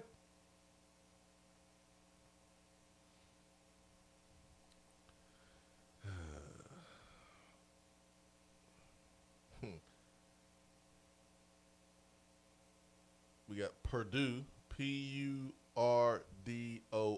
That's the one I prefer because they doo-doo. Doo-doo Brown. Air Force Ball said it should be Purdue, spelled the same way. ATL VFL says Cade said that RJ Perry was doing well. Yes, but not somebody that you can just count on going into next season until he proves himself. Jamel, yes. The brother went to Louisville. Talking about Ty Evans. That's all Tramel said. That's all he said. Steeler Vol says, show me the big uglies. This staff needs to show they can recruit. Shouldn't be fighting ECU, Mississippi State, and getting beat by Kentucky. Need O-line, D-line, and backers. Stop getting pumped up about 3 stars that were going to Mississippi State. So, according to Steeler, we should not be happy when a player decides to come to Tennessee. Well, the ECU dig is obviously referencing Caleb Webb. And Caleb Webb did decommit from ECU, but Tennessee isn't fighting ECU. He's picking between Tennessee, Michigan, who's playing in the college football playoff, and Louisville. Okay. He is, I mean, he's not a bona fide big-time recruit coming out of high school. He's 1,000% not that, but it's just inaccurate to say that Tennessee's fighting ECU for him. He loved the coaches at ECU when he committed to them back in June when they were his only offer, one of his only options. And it took him a while to it's been in the works for him to decommit for months now. He just didn't do it out of respect for the ECU coaches until he kind of knew for sure what he wanted to do. And, like, go watch his film of balling in the Atlanta area during his senior season and tell me he's not a good football player. So I don't get that dig. It's just not true, to be quite frank. Mississippi State and Kentucky, last time I checked, Kentucky just won 9 football games. Mississippi State won 8 games. It's not like you're trying to beat out Mississippi State when it fired Joe Moorhead or Kentucky when it was under Joker Phillips. And where'd Javante Payton come from? Mississippi State. Oh, okay. Well, I mean, Steeler Vol's comment is a classic example of delusion right now. I mean, I'm not trying to be mean. I'm just trying to be honest here. It's what we just talked about, of what this coaching staff will need to do that's different than what Jeremy Pruitt did in their approach, which was swing for Alabama, Georgia caliber recruits. And we loved it. Yeah, go battle those guys toe-to-toe. And then you lost them. You lost those battles. You came in second. And then the guys that you were slow playing went to Kentucky. They went to Mississippi State. They went to Texas A&M. They went to Auburn. They went to these other schools. And they developed, and boom, they're first-round picks like J.C. Horn. Oh, you wanted the DB from California, the 5-star, but you had J.C. Horn right there in your back pocket, but he wasn't fast enough for you. You didn't want him. And then he went to South Carolina, and he's a first cornerback off the board years later. So I'm glad Steeler Vol said that. I ain't getting on him. I ain't mad that he said it, but I'm glad that he said it because we all need to understand where we are. We need to have a clear understanding. Some of us are delusional about where we currently are. This is not the early 2000s. This is not even the mid-2000s when we recruited at a high level. Mid-2000s, fighting for a kid at Kentucky, Mississippi State. But these are battles you have to win first. Mississippi State was one of the best teams in the SEC along with Kentucky. You have to win these battles first. Pruitt tried to skip a step. You have to take the same approach that Rick Barnes took when he got here. You got to identify, evaluate, recruit, develop. You have to do all of those things and do it well.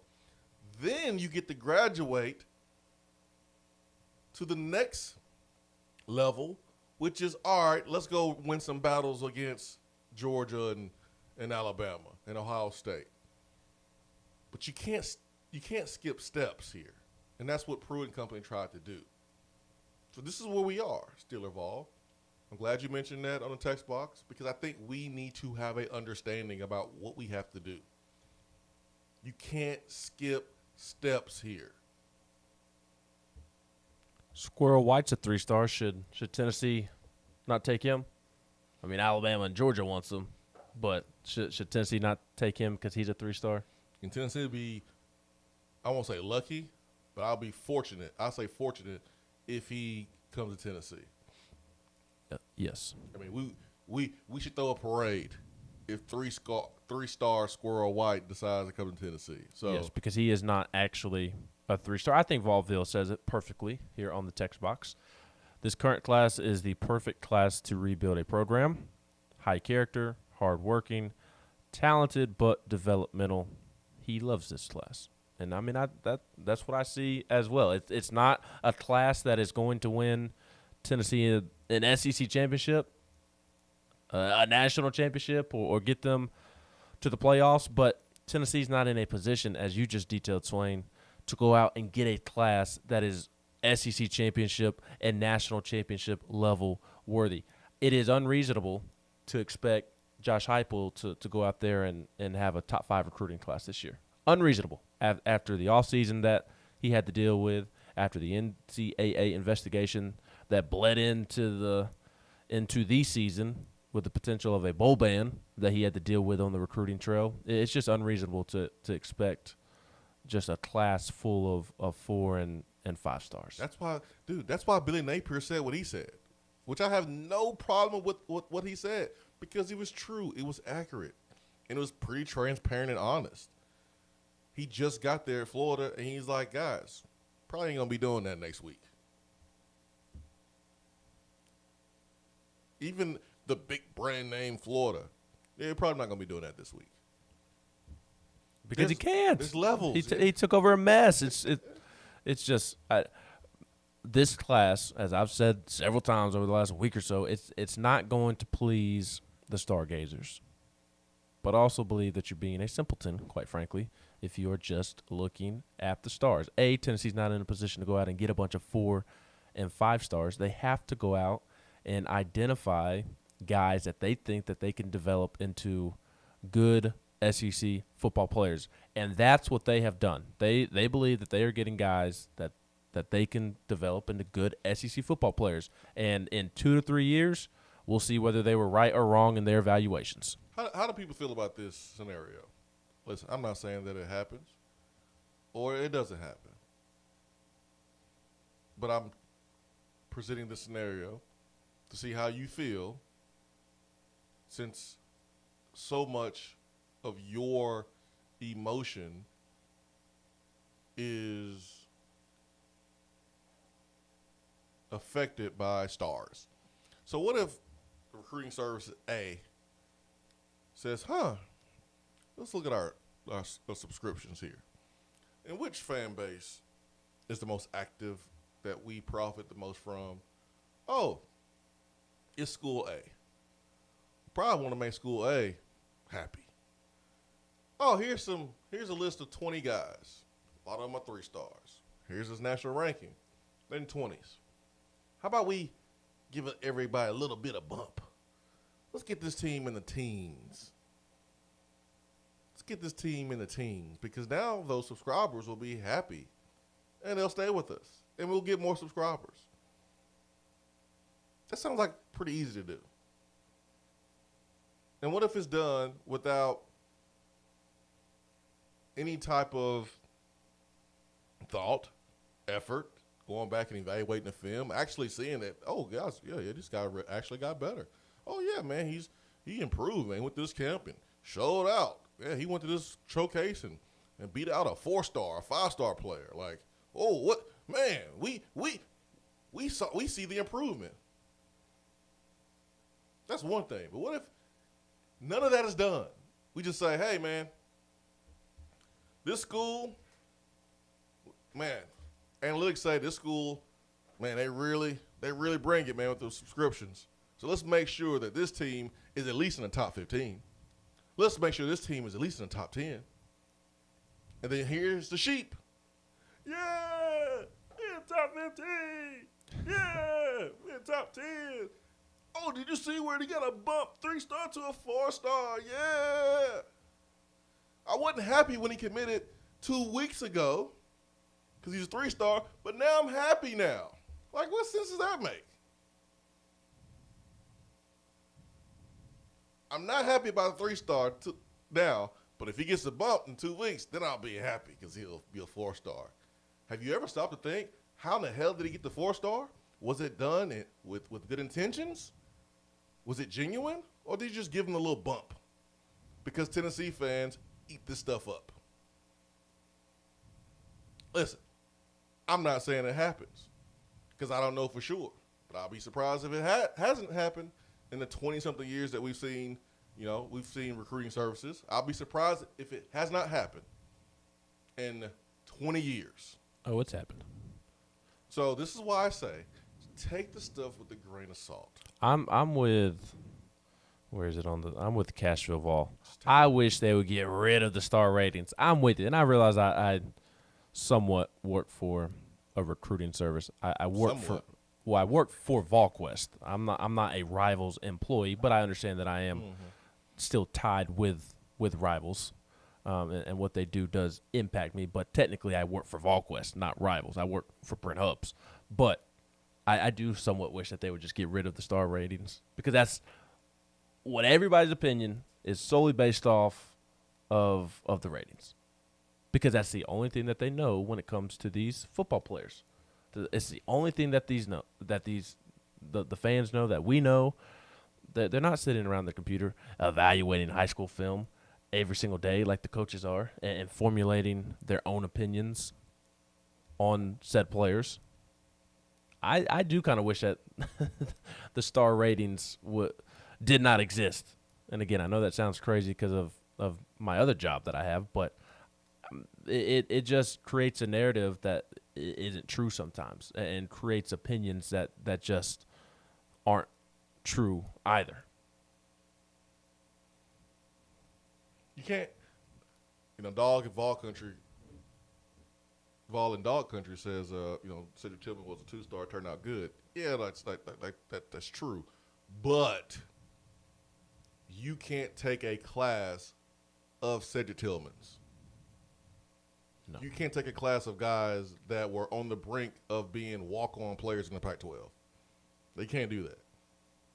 We're talking about an entire class. Like, if you have individuals here and there, based on your current roster, based on your current depth in your receiver medium room, like, you didn't need Cedric Tillman to come in and be the guy his freshman year. So he had time to develop and learn behind guys who are now playing in the NFL.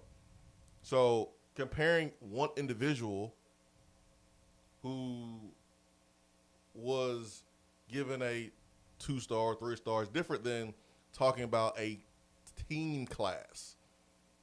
Excuse me, a class, an entire class for 2021 season. So my point is, like, Tennessee is going to finish in the teens. It always happens that way. It's good for business for Tennessee to finish in the teens, unless Tennessee really knocks it out of the park, and then they'll finish in the top 10 and top 5. And all of it doesn't matter. You still got to develop them. You still got to coach them. You still have to do these things. So that's what I'm saying. Just take it with a grain of salt. Stop getting so emotional over these star ratings. Stop putting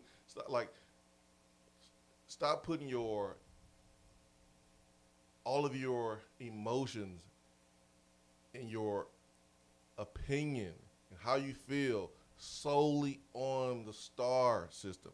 Do yourself a favor and just Google the kid's name and click videos and go watch them a little bit. Just watch them a little bit, and then. But I don't want to. I'm just tired of having this conversation. I am too. That's why I'm about to move on. All the time. We have it multiple times throughout the offseason. We've had it here lately because of Tennessee's lack of success in recruiting. We've had it towards signing day. We'll have it numerous times over this upcoming offseason, and Steelerville comes back with other teams being ranked. North Carolina up there at 8, Stanford at 10, Florida State at 11, Missouri at 13. And like Missouri, he puts in all caps, and like Eli Drinkwitz has been in a better situation to go recruit than Josh Heupel. Like, yeah, he's at Missouri, but Missouri, even little old Missouri, has been in a better situation to go recruit than Tennessee because of the NCAA investigation, because of Josh Heupel taking over in February. Like, Josh Heupel hasn't had a fair crack at things this recruiting cycle. If he barely finishes with a top 25 class next cycle, then I will be concerned. But this cycle, he was behind the 8 ball, and I mean, I even think that's being generous. I mean, he was so far behind in this recruiting class. This coaching staff was so far behind that they didn't really get a fair shot, and now they are going to finish with a top 20, top 25 class, which is pretty remarkable if you want to look at the class rankings. They're being forced to take guys that they're going to have to develop when they get here. Like, Josh Heupel is going to recruit fine at Tennessee. I'm so tired of having this conversation every single offseason, multiple times, and all the time around signing day. You know why Missouri's head of Tennessee right now? How many commits because do they have? One have? player. They got the receiver. They got the one 5-star receiver that's right there from East St. Louis. That's why they got the bump. And last time I checked, Tennessee beat the dog. Ooh, I almost cussed. They beat the dog mess out of Missouri. Well, then and here's always my final thought on the whole star rankings, class rankings. Are we really going to take the advice and evaluation of a recruiting service over a head coach, over position coaches? Like, I'm sorry, but Josh Heupel's opinion on a quarterback, on a receiver, weighs more for me than anybody out there, whether they work for a recruiting service or not. Like, I'm sorry, Rodney Garner is the one that is signing off on defensive linemen that are being brought in. Jordan Phillips is a 3-star defensive tackle from North Florida. You don't think Rodney Garner signed off on him? I'm sorry, but I'm taking Rodney Garner's evaluation seriously. And if Rodney Garner thinks he can play, I'm going to think the kid can play as well. Darren Agu, the kid we talked about yesterday, who's from Northeast Georgia and committed to Vanderbilt. Everybody's freaking out about him being committed to Vanderbilt, and I get it. Like Swain was talking about yesterday, it's hard to see that logo next to his name, but he had a heck of a senior season, and Rodney Garner was sold on his senior season. I'm sorry, but I'm taking Rodney Garner's evaluation over anybody. We can't sit here and hype up Rodney Garner for being one of the best defensive line coaches in the country, but then doubt his evaluations on the recruiting trail. I got something else for you, and then we got to move on for real. Did y'all know this? That recruiting directors at these pay sites, they get input from the school's recruiting department? No comment. So, let me unzip my jacket a little bit. Let me get some room. Let me unzip my jacket. Did you know that recruiting directors of a certain region talk to schools, recruiting department, to try to match their paper with the school's paper to make sure that they have the right answers? That goes on too. Because I remember when Bart Simmons was at 247, and he said on this very program that part of the evaluation process is getting feedback from coaches. Tell me this, man. Taven Jackson, has he always been a 4-star? Nope. Oh, man. Ain't that coincidence? He commits, and then he just got better all of a sudden. Ain't that crazy?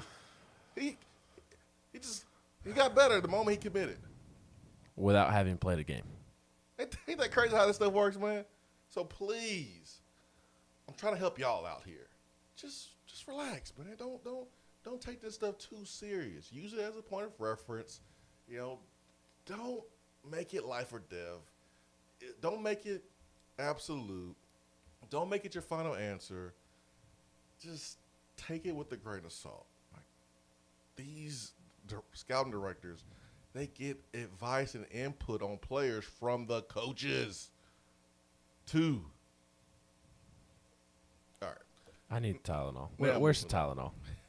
Now I'm moving on, man. I feel like Clark Griswold. Where's the Tylenol? Now we moving on, man. Now folks mind blown. What? They get input from the coaches? Now it's over. Now y'all really going to question these recruiting services. Yeah, they do.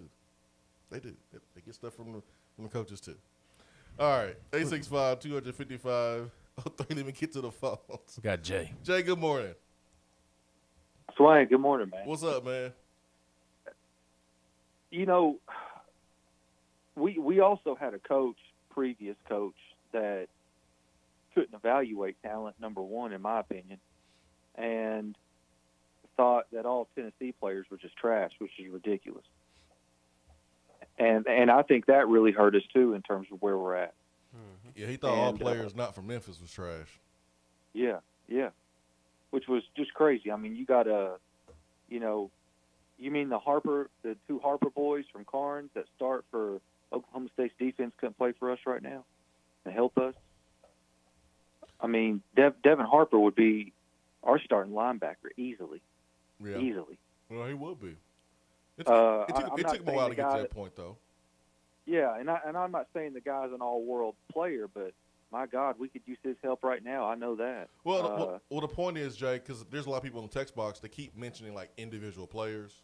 They're like, Kenny Pickett was a 3-star. Like, it's about a class. So you can't go get a class of Cedric Tillmans. You can't go get a class of Kenny Pickett's. You can't go get a class of developmental players that will be good for you in year 3. You can't do that.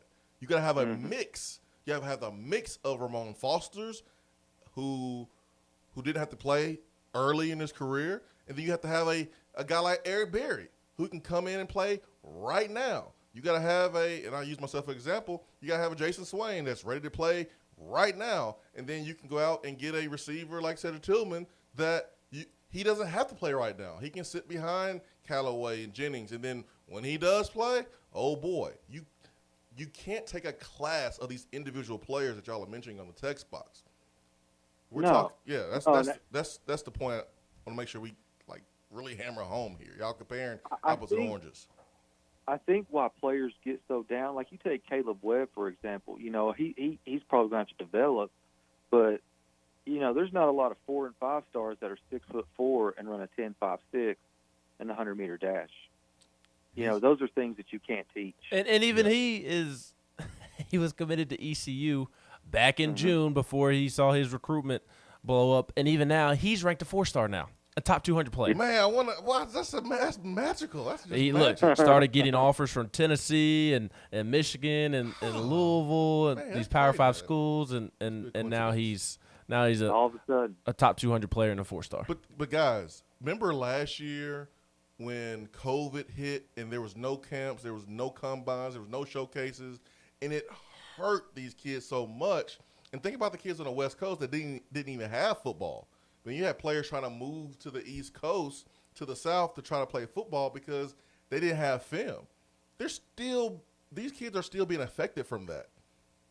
They're still being affected from that. So there's going to be players who are not evaluated early in the process like others, like a Caleb Webb, and then they're going to blow up, and then voila, 3-star turns to a 4-star, like magic. Just like Christian Harrison, the son of Rodney Harrison, was a 2-star committed to Liberty. And on the cuff, you would think, man, why is Tennessee taking a 2-star committed to Liberty? Well, now he's a 3-star. And you know why? Because over the last 2 months, he's picked up offers from Florida, from Tennessee, Nebraska, Auburn, Missouri, Virginia Tech, Utah, West Virginia, Georgia Tech, on and on and on. Purdue, Maryland, all these Power 5 offers, and then now his rankings going up. Well, Ben, you mentioned Utah. I saw where basically Utah, Kyle Whittingham, nobody gets more out of, like, nobody. They said that's the best program for player development and how they would judge it basically, and honestly, we were one of the worst because they judge it by the number of 4, 5, and 3 stars you get, and then how many guys you're sending to the league, to the NFL. And basically, Utah doesn't get a bunch of 4 and 5 stars, but the number of players that they send to the NFL based off a bunch of 2 and 3 stars is remarkable. He's an awesome coach. Yeah, they really develop those kids, and they have a great. And then we were up there, we got a bunch of 4 and 5 stars, and we haven't been sending anybody to the league. Yes. We were on the opposite end of that. Because Tennessee was getting the wrong 4 and 5 stars. Mm-hmm. Guys that didn't really deserve to be a 4 and 5 stars, but because they were, previous coaches were offering them and bringing them in to hype up the recruiting class. I just think at the end of the day, you got to get the right guy for your program. But I definitely think you have to. It's weird, man. It's weird. You got to get the right guy for the program, but you also got to be up there in terms of your overall team ranking, like you were saying, Swain. Yes. You can't just have a bunch of Cedric Tillmans. You got to have some dudes in there too, and it's a balance. But there's a lot of really good 2 stars and 3 stars. They're going to play NFL football. And if you can identify some of these guys like Rodney Garner and like y'all were saying, you're going to get a really good football player. Yep. So just depends. That's y'all it. hang in there. Thanks, man. Thanks. If it was year 2, or not even year 2, I say year 3, year 4, and Tennessee was fighting to get into the top 25, then I would have a completely different tune. But it's year 1. Tennessee football has been through hell the last year. And Josh Heupel has been so far behind the 8 ball that, quite frankly, I think he's right where he should be, if not doing better than what he should be for this first recruiting class, given all the circumstances he's had to deal with. Yeah, just because Tennessee beat, South Carolina and Kentucky and Missouri, doesn't mean that, like, the floodgates are opening up and, like, all these kids want to come to Tennessee, all the kids that can go to Alabama and Georgia and LSU and Texas A&M, it's not like they all, like, just are knocking down Tennessee's door to come here now. Like, we still got work to do. We're not at that level yet. And I think people need to understand there's still work to do. What happened was good. It makes it easier, but still got a lot of work to do. And that we are still in the Rick Barnes first season or 2 or 3 mode of recruiting. But that's okay. You have a system that's unique.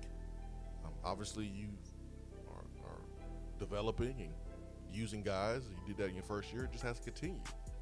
You have to prove that it's just not a 1-year flash in the pan situation, that it's something that can be counted on. Hour 3 coming up. Stay with us.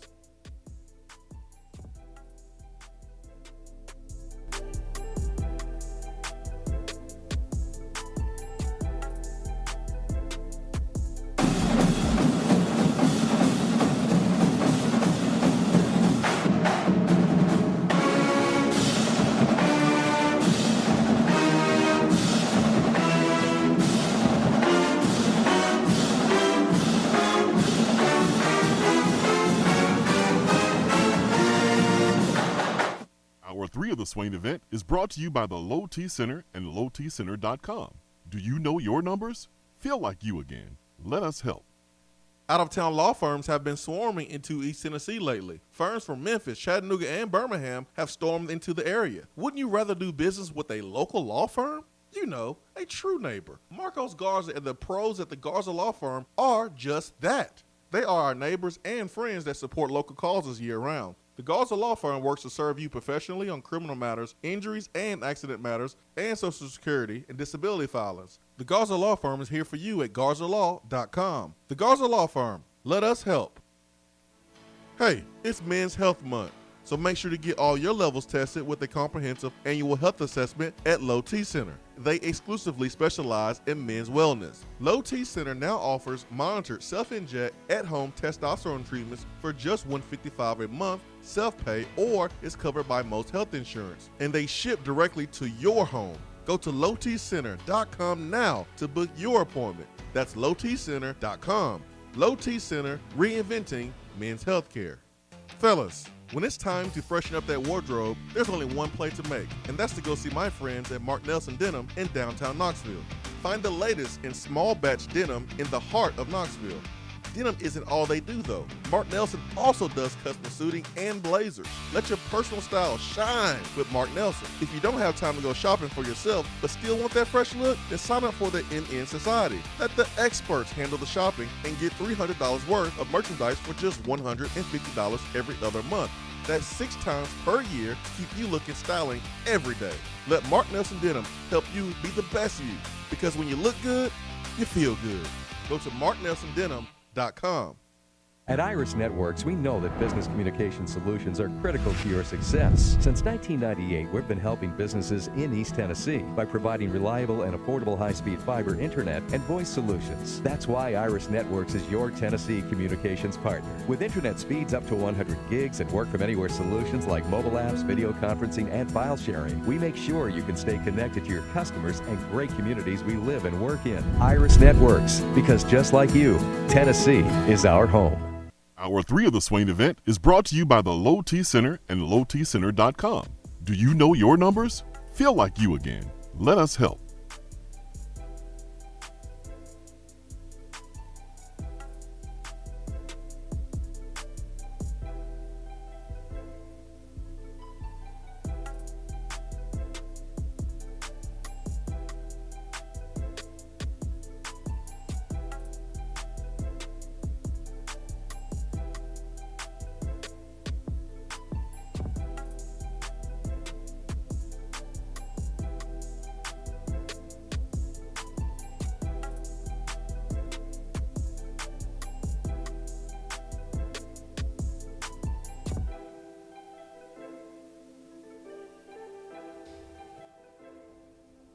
Eight 865-255-03, Iris Networks hotline. Zip my jacket back up now. Had to make some room for that recruiting talk. It's too cold to be unzipping the jacket. Oh, it's good now, man. You inside, man. It's good, man. It's good. It's 29 outside according to my phone. We're not doing the show outside. We're good, man. We're good to go. Let's get the Turkey Man. Turkey Man, good morning. Good morning, individuals. Good morning, sir. How we doing? Wonderful. Nice and Wonderful. cozy in here. How are you doing? I'm doing pretty good. Got a little bit of a cold going on, but I'm trying to kick. But don't kick too hard. That time of year that the cold comes. But I was wondering. I was going to ask you a question, there, Swain. In the time frame that you was a collegiate athlete, and did you see players, or maybe you felt it yourself, that they felt like transferring somewhere else, but transfer portal wasn't there? If the transfer portal had been in, you seen people that would have stayed, that would have transferred rather than staying with the program at Tennessee if it had been in place? Oh yeah, they'd have been out of here. That's right, and that's my point this morning right here.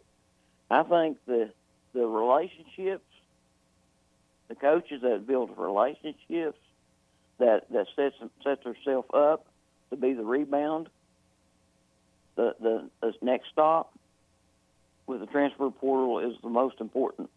I think it's more important than getting some of these 5 stars that's going to find themselves in a crowded room that attitudes and all that stuff's going to deal with. You need to be, come right over here to Daddy. Come here. Come on here. And I'm here, sit right here, and be that second stop, because I think you're going to see more and more with this transfer portal, and the person that figures out how to use it, I think is more important than getting them right out of the chute. And that's my opinion. I'll go and let you talk about it, and we'll talk to you later. All right, Turkey Man. Anything to add, Ben? No, I think you hit the nail on the head, my friend. What'd I say? What'd I say, Ben? You said it all. What was it, though? Any details of what I said?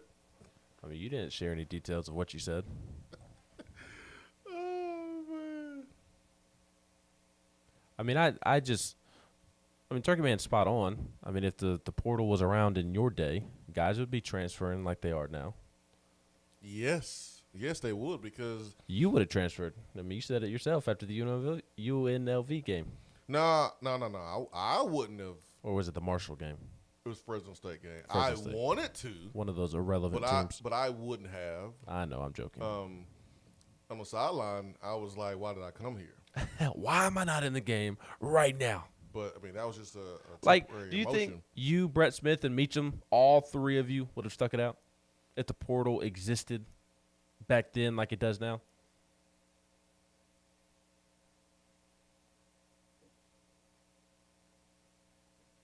I think so. We've never had a conversation about anybody wanting to leave. Like, no one ever talked about how they wanted to go, or they was unhappy about their situation. We was all good. Mm-hmm. I mean, I guess y'all were also like in a good spot though. I mean, we was winning, I guess, and like I'm pausing because I'm thinking about all the conversations we've had, and none of them ever talked about leaving. And Meacham and I was roommates. We never talked about going somewhere else. Now, we did talk about other visits that we took and what was the best official visit, things like that. Brett never talked about going anywhere. No, man. But also, like, the transfer portal or transferring used to be so intimidating too, right? Because you had to sit out a year. And the coach could tell you where you could go. You couldn't go anywhere that directly recruits against Tennessee, which is everywhere. It's stupid. So transferring used to be intimidating, where now it's not at all. But you know, like now, so like I didn't have anyone in my ear. So like when I wasn't getting the ball, or if I'm not being featured the way someone think I should be featured, I didn't have anyone in my ear. I didn't have dad in my ear. I didn't have uncle in my ear. I didn't have high school coach in my ear. I didn't have middle school coach in my ear. I didn't have people in my ear telling me, "Hey man, you need to be doing this, man. They ain't doing it right, man." I didn't have that. I don't think Brett had that. I don't think Meacham had that. But now you got 7-on-7 coach in your ear. Now you have a school who is indirectly reaching out to you while you're playing, going, "Hey man, hey, Louisville could use you. Hey, you want to transfer over here to Ohio State next year? Hey," like that is what these coaches have to deal with now, because there's no way for you to monitor it. There is tampering going on. You may not talk directly to a coach, but there is communication that can be made while you're not in the portal, while you are actually playing the season. That is tough to monitor, and that is very tough to deal with. And we didn't have that. I mean, I didn't have guys in my ear say, hey man, they ain't using you, man. Man, you shouldn't have went there, man. They told you was gonna be the guy, man. They lied to you. pretty much said that for myself. I didn't need anybody to tell me that. Oh, man. How do you feel about the current state of college football? Because I've found myself, like, over the last couple of weeks, just I can't think of another word to use than, like, other than, like, depressed. And not, like college football is like in a depressing state to me. I'm not depressed.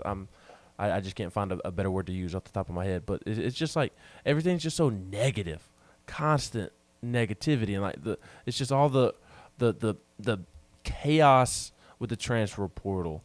And like I know that Manny Diaz left Temple after 17 days or whatever it was, but he left Temple for Miami, and then now he's like Miami's hiring a coach while they still have a coach, and to me it's just not good business whatsoever.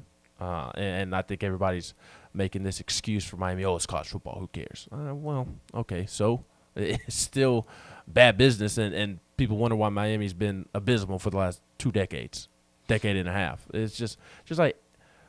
And then it's just the constant complaining from everybody about everything. It's just like, I don't really like, the more I think about it, the more I don't like the current state of college football. So I try to keep my focus. So the best thing about college football is when the games are played. Yes. Like, but it feels like so much of college football isn't about the games or the pageantry anymore, what I grew up knowing. Correct. So, like, I try to keep my focus there when the games are played. Because, yes, there's so much drama. And this is what the NFL you don't have. You don't have that in the NFL. I mean, you it's on-field drama. You don't have it as much as college. Because you do have, scandals here and there with, domestic violence and how the NFL handled that. And, you had the stuff with the players kneeling and stuff. So, you've had issues, right? But college, it's every day. It's the NCAA. This whole transfer window, as it is butted right there with early signing period, you gotta change that. Man. To have all these kids hitting the transfer portal during the season, right through the season, like they need to adjust the window for when guys can get into the portal. Something has to be adjusted there. But like. Let me get to my point, because that wasn't where I was going. Because you asked me about my feeling about college football. 10 years ago, take yourself, put yourself in a stadium, football stadium, you're cheering for your team, and a player on the opposite team goes down with an injury. He's laying there. Medical staff comes out. They evaluate this player. The player sits up. He gets up, walks off on his own power to the sideline. 10 years ago, you would get cheers from the crowd. Heck, 5 years ago. You would get cheers from the crowd. And I don't care if it was a rival game. I don't care. Like, you would get cheers. Like, I remember when Nick Chubb tore his ACL here. It went down. Like, it was Georgia, Tennessee, and he got up, and there were some cheers. Like, I was right there sitting behind the Georgia bench. I saw him get on the table. This is before they put tents. They started doing the tent stuff. Like, I saw him. I knew he was done. But, like, even when he went down and got up, there was a round of applause from the crowd.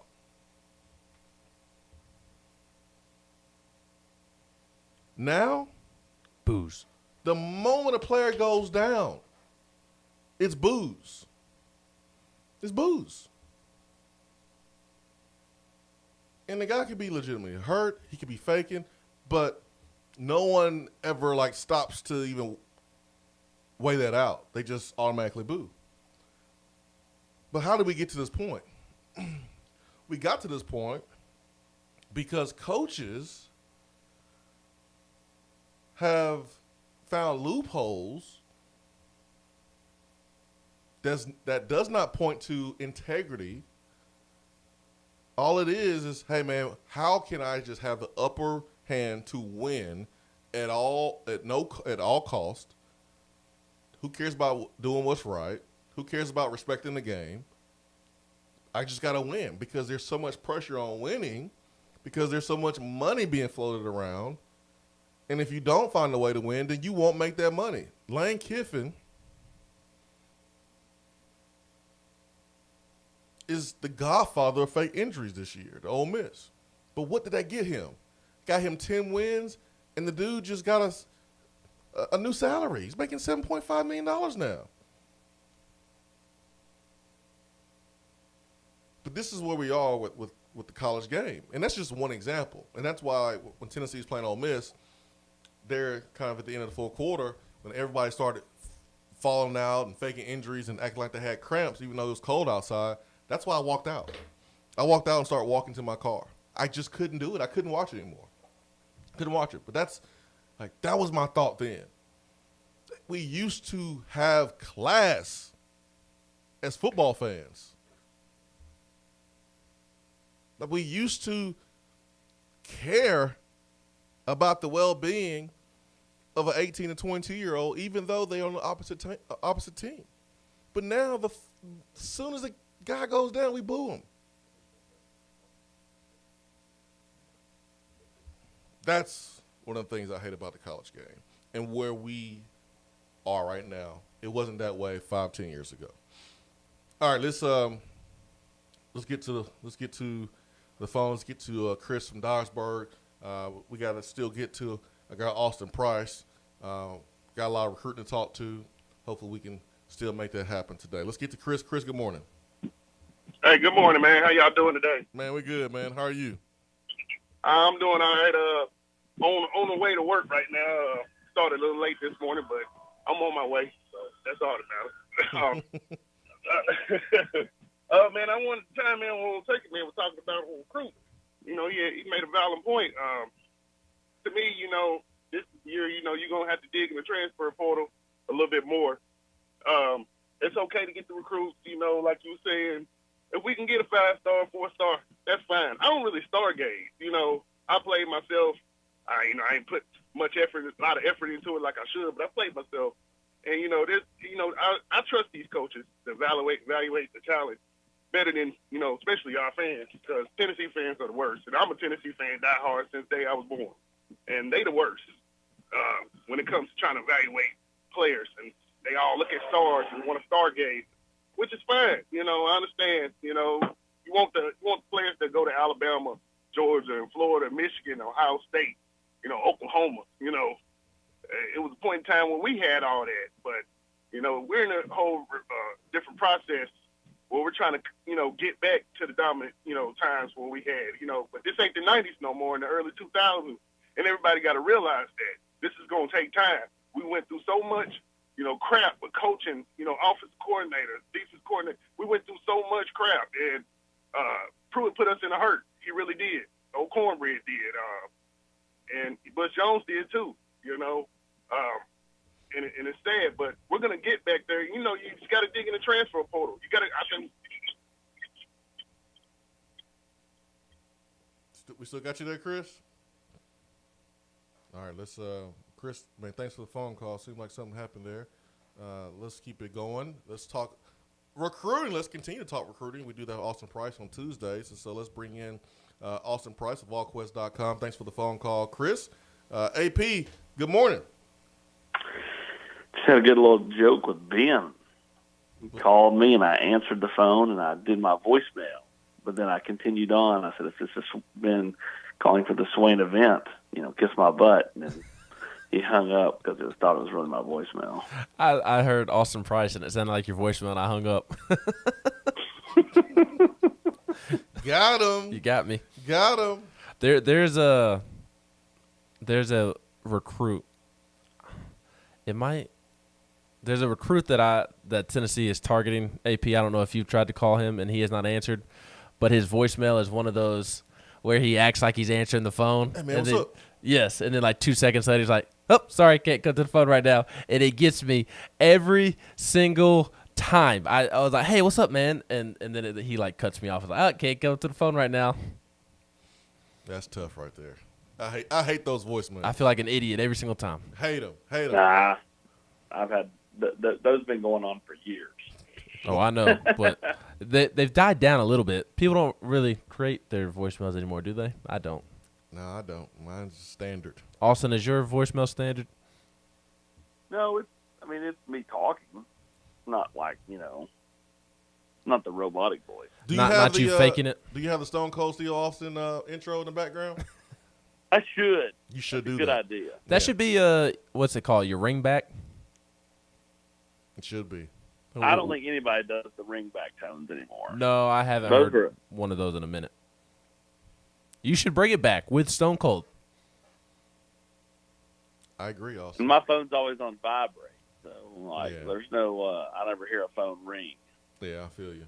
When you're blazing the phones, getting recruiting news, man, sometimes you got to put that thing on vibrate because you be at the dinner table, ringing all the time. You be at church, ringing all the time. You be at press conferences, ringing all the time. AP, you always have to have your phone on vibrate. All right, speaking of phones, AP, players players on an official visit this weekend. A lot of positive momentum for Tennessee. Looks like Desmond Williams is ready to make his announcement. Tennessee picked up a commitment in the last couple of days. It kind of feels like this thing has been orchestrated a little bit, and I like it. I think it's pretty fun, Austin. Go ahead. It sure beats the eighth circle of hell that we've been in there for a few months with no commitment. Oh, for sure. No, for sure. I'd rather have this massive flurry or the well-timed kind of gradual slow drip than the barren desert that we were in there for a few months. No, for sure, man. For sure. Well, let me start with this because I think the NIL has a lot to do with recruiting high school players, recruiting players from the transfer portal. I want to start with this because Spire Sports Group released a statement yesterday announcing their partnership with Open Doors there. And we know, folks should know that Spire Sports Group and Swain Event and VolQuest, work together to produce Tennessee Prime this year. And so based on their announcement, what does that mean for Tennessee? I kind of want to give you an open-ended question there, let you take it wherever you want to go. But what does this mean for Tennessee athletics? Well, I think the biggest thing is, they've been kind of working, behind the scenes for several months, Jason. Say that again, Austin. Say that one more time. Well, they've been working behind the scenes for several months, Jason. Now, we've known James and Hunter and the Spire Group and Sheridan, but like the common fan doesn't. But, I think you see more schools come out and announce their collectives. The $10 million in commitments for Texas last week. So I think for a lot of fans, they need to know Tennessee's got some kind of commitment level too, and I think a lot of that, the key word in the press release yesterday, or key words, was secured commitments, which means we're not talking about, having the church building committee, saying, well, hey, we got our new youth building and we've got $150,000 in commitments. Well, how much money do you got? Well, we have $74 so far. We've not secured anything yet. They've secured commitments, which means they have money to put towards student athletes. The other thing I think that goes unnoticed, there's been all this talk about Tennessee's behind in NIL and so on and so forth, and Tennessee has really until probably midway through the season, they really had no marquee players. I mean, like Cade was their biggest name player. He's an offensive lineman, which isn't the same value as a quarterback. I mean, you look across college football. What are the big deals for? Spencer Rattler, who's no longer playing. J.C. Daniels, who hadn't played in weeks. Bo Nix. Bryce Young. All quarterbacks. Like nobody's signing deals with the linebacker. I'm not saying that they can't make money because they can, but I'm talking about the big deals where you make six figures, and Tennessee had nobody. I mean, Joe Milton started the year, nobody knew who he was. He went away after a game and a half. Hendon Hooker, it took another 2-3 games before he established himself fully as the guy. And so I think you're now to the point where, as you head into the off season, Tennessee now has marquee players that I think, there will have plenty of opportunities to make some real cash, and not just like, the kind of small deals that we've seen across all of college football since July 1st. Perfectly said. Perfectly said. Austin Price, VolQuest.com. Swain Event, fueled by Dead End Barbecue. Austin Price's Time is brought to you by Jennifer Morris with Keller Williams Realty. Ben McHugh, Jason Swain here. Austin, Tennessee picked up a commitment from Desmond Williams, 17th commitment for Tennessee. He is a JUCO player without a profile. I'm sure that he'll have a profile here soon, and he'll get the old 3-star. That's standard ranking for guys that don't have a profile. For those that don't know what Tennessee is getting in this player, not a lot of information out there about him. What is Tennessee getting? Give us speed. He's a bigger kid than I thought he was going to be. A little bit thicker. And, a kid that I think is still trying to grasp, how good he can be. I mean, he's not a polished diamond. I mean, he's a little bit rough around the edges, but he's got a lot of upside, I believe.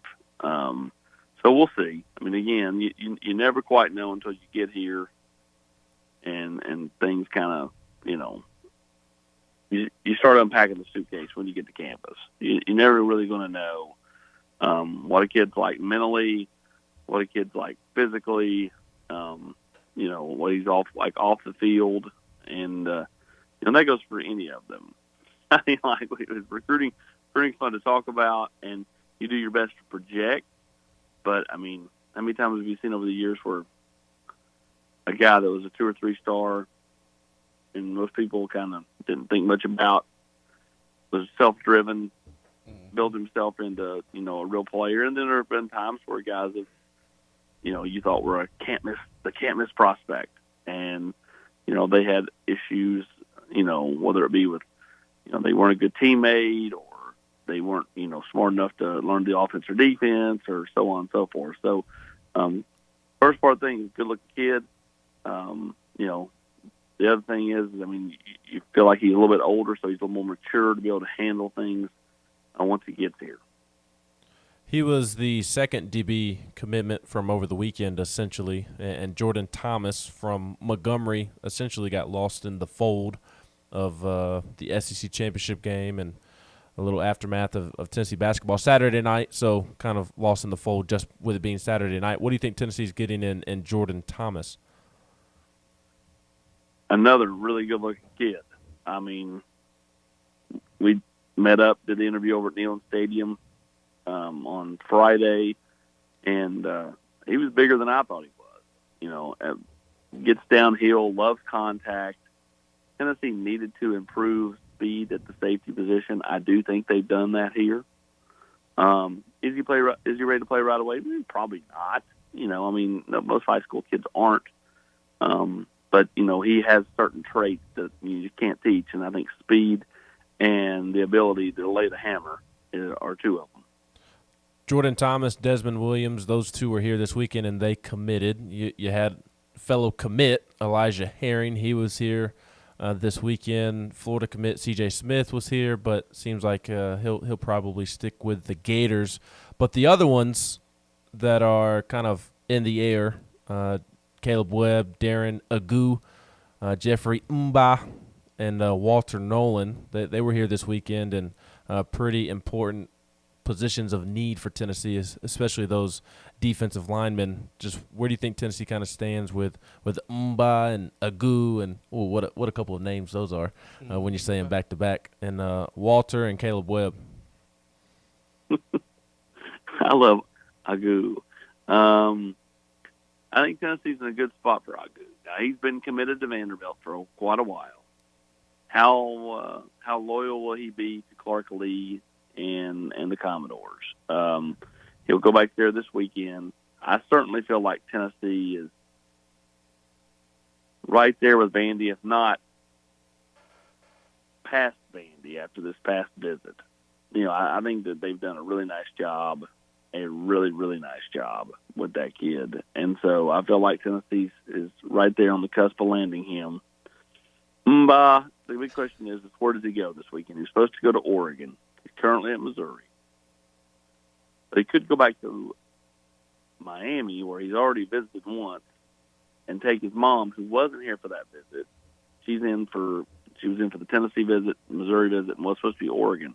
But because Miami had a coaching change, he can go back there for a second official visit. Does he do that with Cristobal, who he was supposed to go see at Oregon? If that happens, then,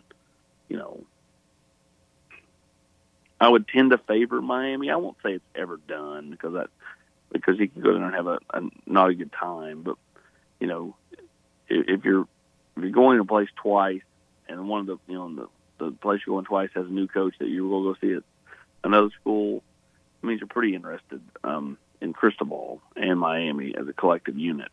So we'll see. We'll see what he does. And then Caleb Webb, Tennessee's trending well there. They've been trending there for a while. He finally decommitted, on Sunday. And so, I would be, shocked if things don't continue to trend well there. When you hear Tennessee is battling Vanderbilt, for some of us, it's a little weird because Vanderbilt flat out stinks, and it really shouldn't be a choice when it comes to football. Is academics part of the equation here? For Goo, is it relationships is very, very strong? What's the backstory here of why this young man is committed to Vanderbilt and why Tennessee is going to have to fight Vanderbilt to get him? Well, anytime you're, recruiting against Vandy, the academic part of it is something Vanderbilt sells. I think a lot of this is the relationship. He was committed to Notre Dame and then followed Clark Lee to Vanderbilt. So, that relationship's pretty strong, has been strong for quite some time. Can Tennessee overcome that? I mean, he had a phenomenal time last weekend. And when he left, I would have told you it's definitely Tennessee. But, this is why you don't ever, that's why you got 10 more days if you're Vanderbilt to kind of swing the momentum back. So I know they'll be working hard to do that.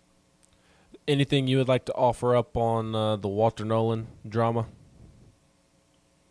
Yeah, is there drama? I mean, well, I think it's been a drama. Well, the whole fiasco has been a drama, yes, but I don't know if there's been that much drama lately. No, I really have nothing to add. I mean, I said for a while it just doesn't feel like, I know he came on the visit last weekend. It just doesn't feel like there's any kind of traction there at all. That's just me, though. Maybe someone else has better information. I don't think it's possible to have better information than you, Austin Price. Do you have any information to offer on targets in the transfer portal? Zach Evans. Oh man. Who did he? Huh? Who did he say? I ain't saying anything. Zach Evans. Oh, they said J.J. Peterson. So, Tennessee will be in to see Zach Evans middle of the week.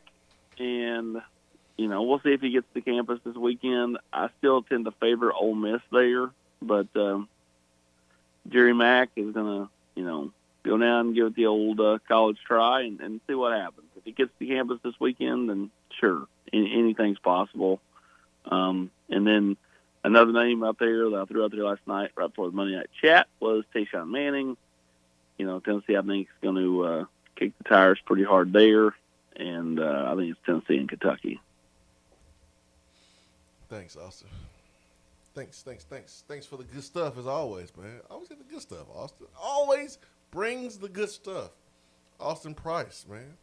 You the man. You are the freaking man. Is Tennessee going to beat Texas Tech tonight, Austin? In basketball? Well, they're not playing at football or baseball. I don't know if the golf team's playing in an event, but yeah, basketball. Where's the game at again? Madison Square Garden. What are the rims like at Madison Square Garden, Ben? Orange. I think they're a little squeaky. Are they tight? Soft rims.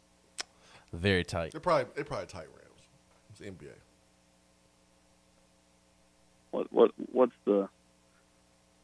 What's the depth of field when you're shooting a three from the wing at Madison Square Garden, Ben? I don't know. Ask Dobbs. We don't know. You have to ask Dobbs. Ask Michael Jordan. Tennessee has really started to kind of find a rhythm. I thought, to win by 15 points when you didn't have your best game the other night at Colorado, that was a really, really, I thought, telling game for Tennessee that, hey, guys, we don't have to play our A game, and we're still good, and we can still win games, when you don't have your best stuff. And, obviously Kennedy Chandler carried them the other night with 29. Sure, you looked at 29 every game out of him. Don't think that's real possible as far as, it's just not going to happen. I mean, he's probably he gets you to 15 to 20. That's going to be a really good thing to let him facilitate otherwise. I think, don't you think that, Zakai Ziegler will be motivated? I mean, he's going back home. I mean, how motivated is he going to be to play, up there in New York? So I think Tennessee wins against Tennessee Tech. I think that they started to find their groove a little bit, or not Tennessee Tech, but Texas Tech. And so, I would take Tennessee to win this game just off guard play. That's where they've really started to find their groove. I have one last question for you. The Knoxville Police Department sent out a tweet yesterday about a bank robber on Cedar Bluff, and it was a bald man, and it looked like a former football coach that said he was going to get his money. Do you know if a former Tennessee football coach has been in Knoxville lately? Not to my knowledge. I got nothing. Did you read through those comments on that tweet from the Knoxville Police Department? No, I didn't, but I saw the picture, and I'm sure that the comments were stellar. Oh, they were. What's stellar is Austin Price's Twitter profile picture rocking his Mark Nelson denim sports coat and his white button-up shirt underneath looking like $1 million. Man, this is the first time I've seen you, Austin, with a real profile picture. You are very handsome. Instead of having the golf pictures. Yeah, man. This is a great photo of yourself. Nice get up. You look very handsome. Look very nice, man. Just want to let you know that. Thanks, Jason. I do appreciate it. You look swell on Sunday nights on the locker room, where all of the apparel is provided by Mark Nelson. When's the last Tennessee Prime? I think it's going to be next Tuesday. Oh, so not tonight. Next Tuesday. Next Tuesday it is. With who? Cade and friends and who? I don't know, man. We'll figure that out along the way. Never know who may show up. Let's get Hendon Hooker. He's preparing for the NFL right now. He's preparing for the bowl game right now. I'm just kidding. All right, Austin Price. See you later, man. See you, buddy. See ya. Austin Price's Time is brought to you by Jennifer Morris, Keller Williams Realty. Her telephone number is 865-257-7897. Email her at jennifermorris865@gmail.com if you're looking to buy, sell, or invest in real estate. Jennifer Morris has been putting me up on the best doggy treats, by the way. So I did not know about these doggy treats that Jennifer told me about. Man, they're freaking amazing. Which ones? Forgot them already. Yesterday was Judge's, my dog's birthday. Turned 3 yesterday. Happy birthday to old Judge. That's right, man. Judge is already 3 years old. I was proud of him yesterday. So when we first got him, we got him at 6 months old, and for like the first year year or so, there were a couple of times where we tried like the stuffed animal dog toys, and they would not last 5 minutes. We got him another reason why I said crocodile earlier. We got him an alligator to chew on. That's cool. That's cool. And he didn't chew it up. He just kind of played with it and laid next to it, and he did not tear it to pieces. I feel like a proud dad moment. Milo's kitchen home style dog treats. That's what it is. Are they associated with Milo's sweet tea? No, man. Because Milo's lost some money this fall. They did, right? No, working with Bo Nix. This is totally different, man. These doggy treats are. And my dog was like, "Hey, what you want me to do? Sit, roll over, talk, speak, what? Huh? I'm done." I'll do it. You say it. Whatever. I'll do it. Do you think I should change my Twitter pic? Because I think that I should. Because I feel like I'm catfishing people. Because in the one that I have now, I actually have hair. Well, I don't have hair anymore. I think it may be time for me to change my Twitter profile pic. I haven't changed it since my wedding. I feel like I'm catfishing people. Ooh. You look like a different person. Like you go to Huntsville High School. How dare you? I'll fight you. Kind of got Bama Bangs going on right there. Oh, Bama Bangs. It's time. Yeah, it's time, Ben. I'm catfishing people. It don't really matter. You married, so who cares? Well, not catfishing in that regard. Is that Kari in the background? Did he wear suspenders? No, that's my guy, Jonathan Shields. Okay. Went to high school with him. It's time to change your profile. Kari's best friend is Jonathan Shields. Yeah, it's time. It's time for you to change your profile. Yeah, I know. I'm essentially catfishing people. People think I look like that. They see me in person. I don't look like that. Yeah. I think after the show, or you know what? We're going to break right now. During this break, we're going to step outside. You got some leaves in your yard. I think I can get you to take some real nice profile pics for me. No, man, we're going to go down to the Tennessee River, man, on Neyland Drive. We're going to take pictures like Austin Price. We're going to take real pictures, man. Have you posing. 865-255-03. Be right back.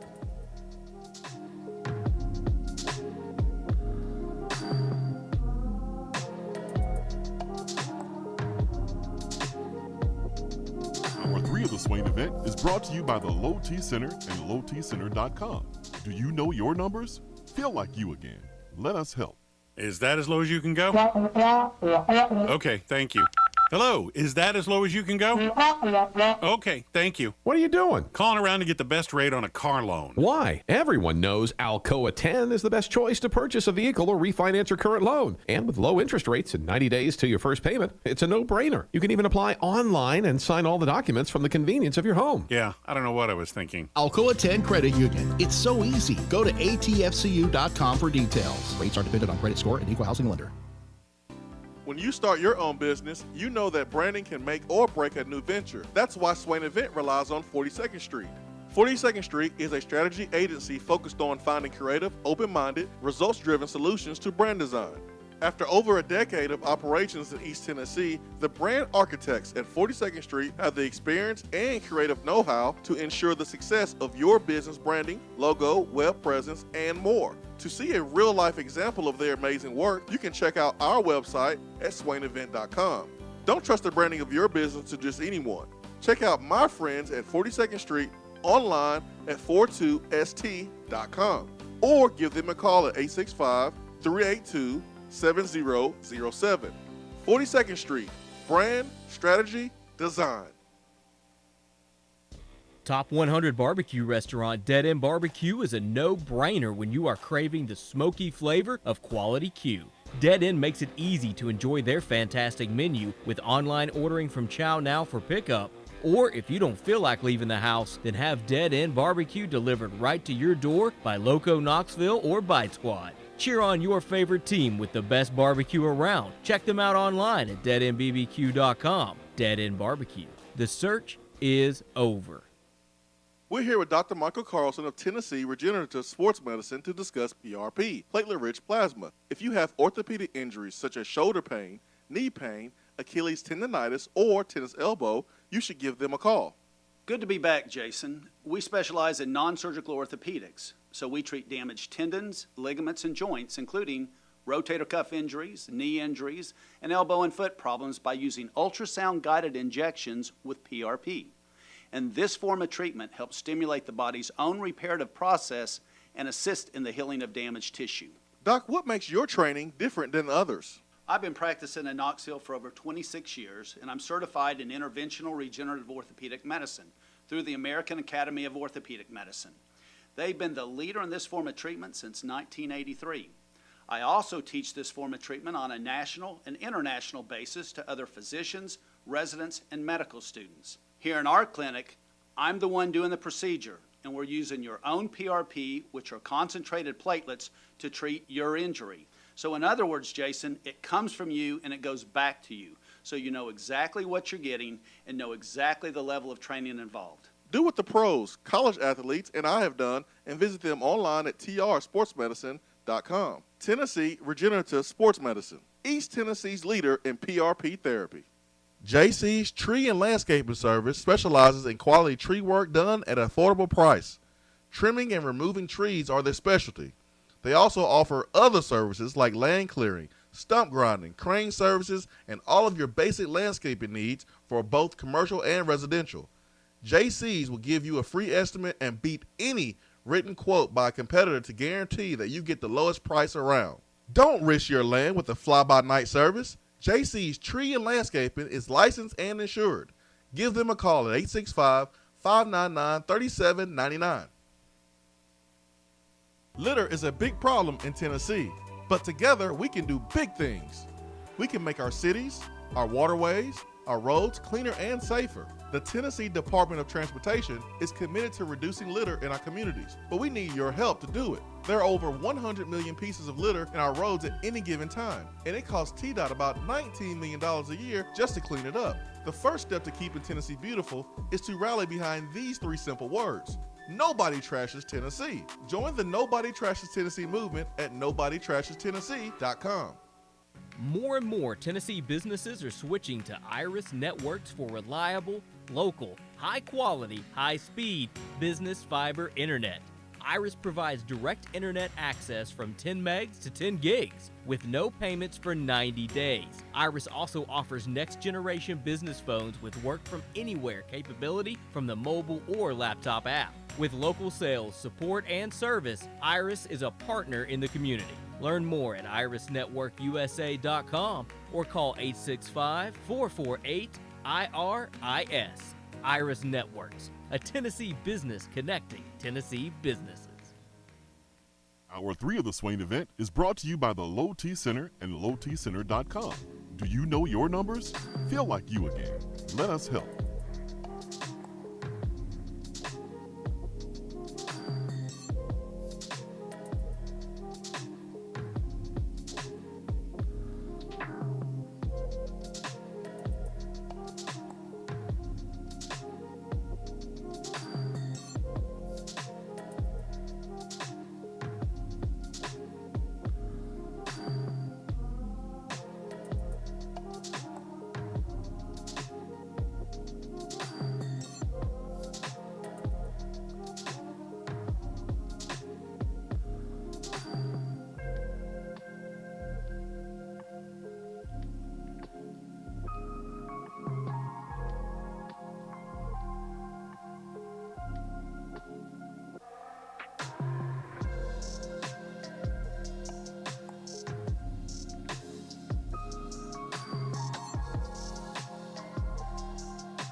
Swain Event, SwainEvent.com, fueled by Dead End Barbecue.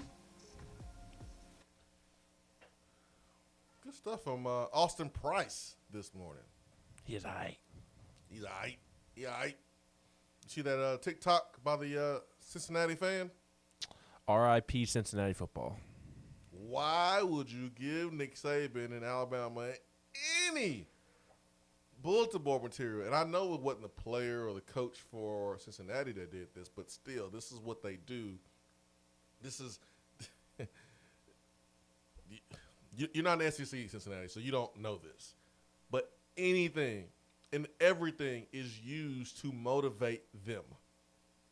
And all you have done is motivated them even more to beat the crap out of you, which is what's going to happen. Boy. Text box. Jennifer makes a good comment about the question that I asked you before we had Austin on about just kind of the state of college football and how it makes you feel, because I'm not a huge fan of where college football currently is. Jennifer says, not only has the game changed, but the kids have too. Yep. And I think part of that fan mentality comes from seeing players and coaches get more and more and more. Evans had everything he could have want, but didn't have enough respect for his position. Disrespectful to himself and the fans. Not saying the fan mentality is right, but that's what a lot of people see. Yep. I mean, everyone has changed. I mean, the players are different. Administrators are different. Coaches are different. Fans are different. Like we've all changed. It's been a domino effect. So if it wasn't, and I won't call it cheating, but these fake injuries, things like that for competitive advantage, then you wouldn't have fans booing, because fans don't know when a player is legitimately hurt or not. So it's stuff like that, man. It's like when you gave your commitment to a school, there's a time point, like most of the time, that player would honor that commitment. Yep. Now, dude, I'm sorry, I know an article has to be written, the quotes that have to be taken, you're going to talk to the player, that's your job, I get that, but like,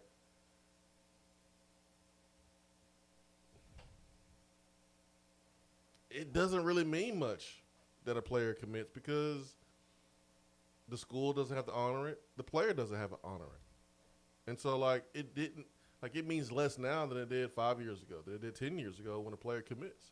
Like, commitment doesn't mean anything. No, it doesn't. Not in college football. And No. I think that's a big reason college football has changed, because, and just speaking on the players, like, they don't, I don't think that college football players, for the most part, especially the ones at like the bigger programs, like, I don't think that they actually appreciate college football. It's about what can this school give me. It's about the popularity and social media following of being a college football player that is attractive, and it's about just getting to the league. And I realize it's always been about getting to the league, but it feels like it used to be, in the process of getting to the league, I'm going to enjoy my college experience and appreciate college football for what it is. Now it's about NIL deals. What can you do for me? I mean, I think the hunger and the starvation to get to the league is less now because of the NIL, because of the ability to make money on social media and be a tic-tac star and do all that stuff.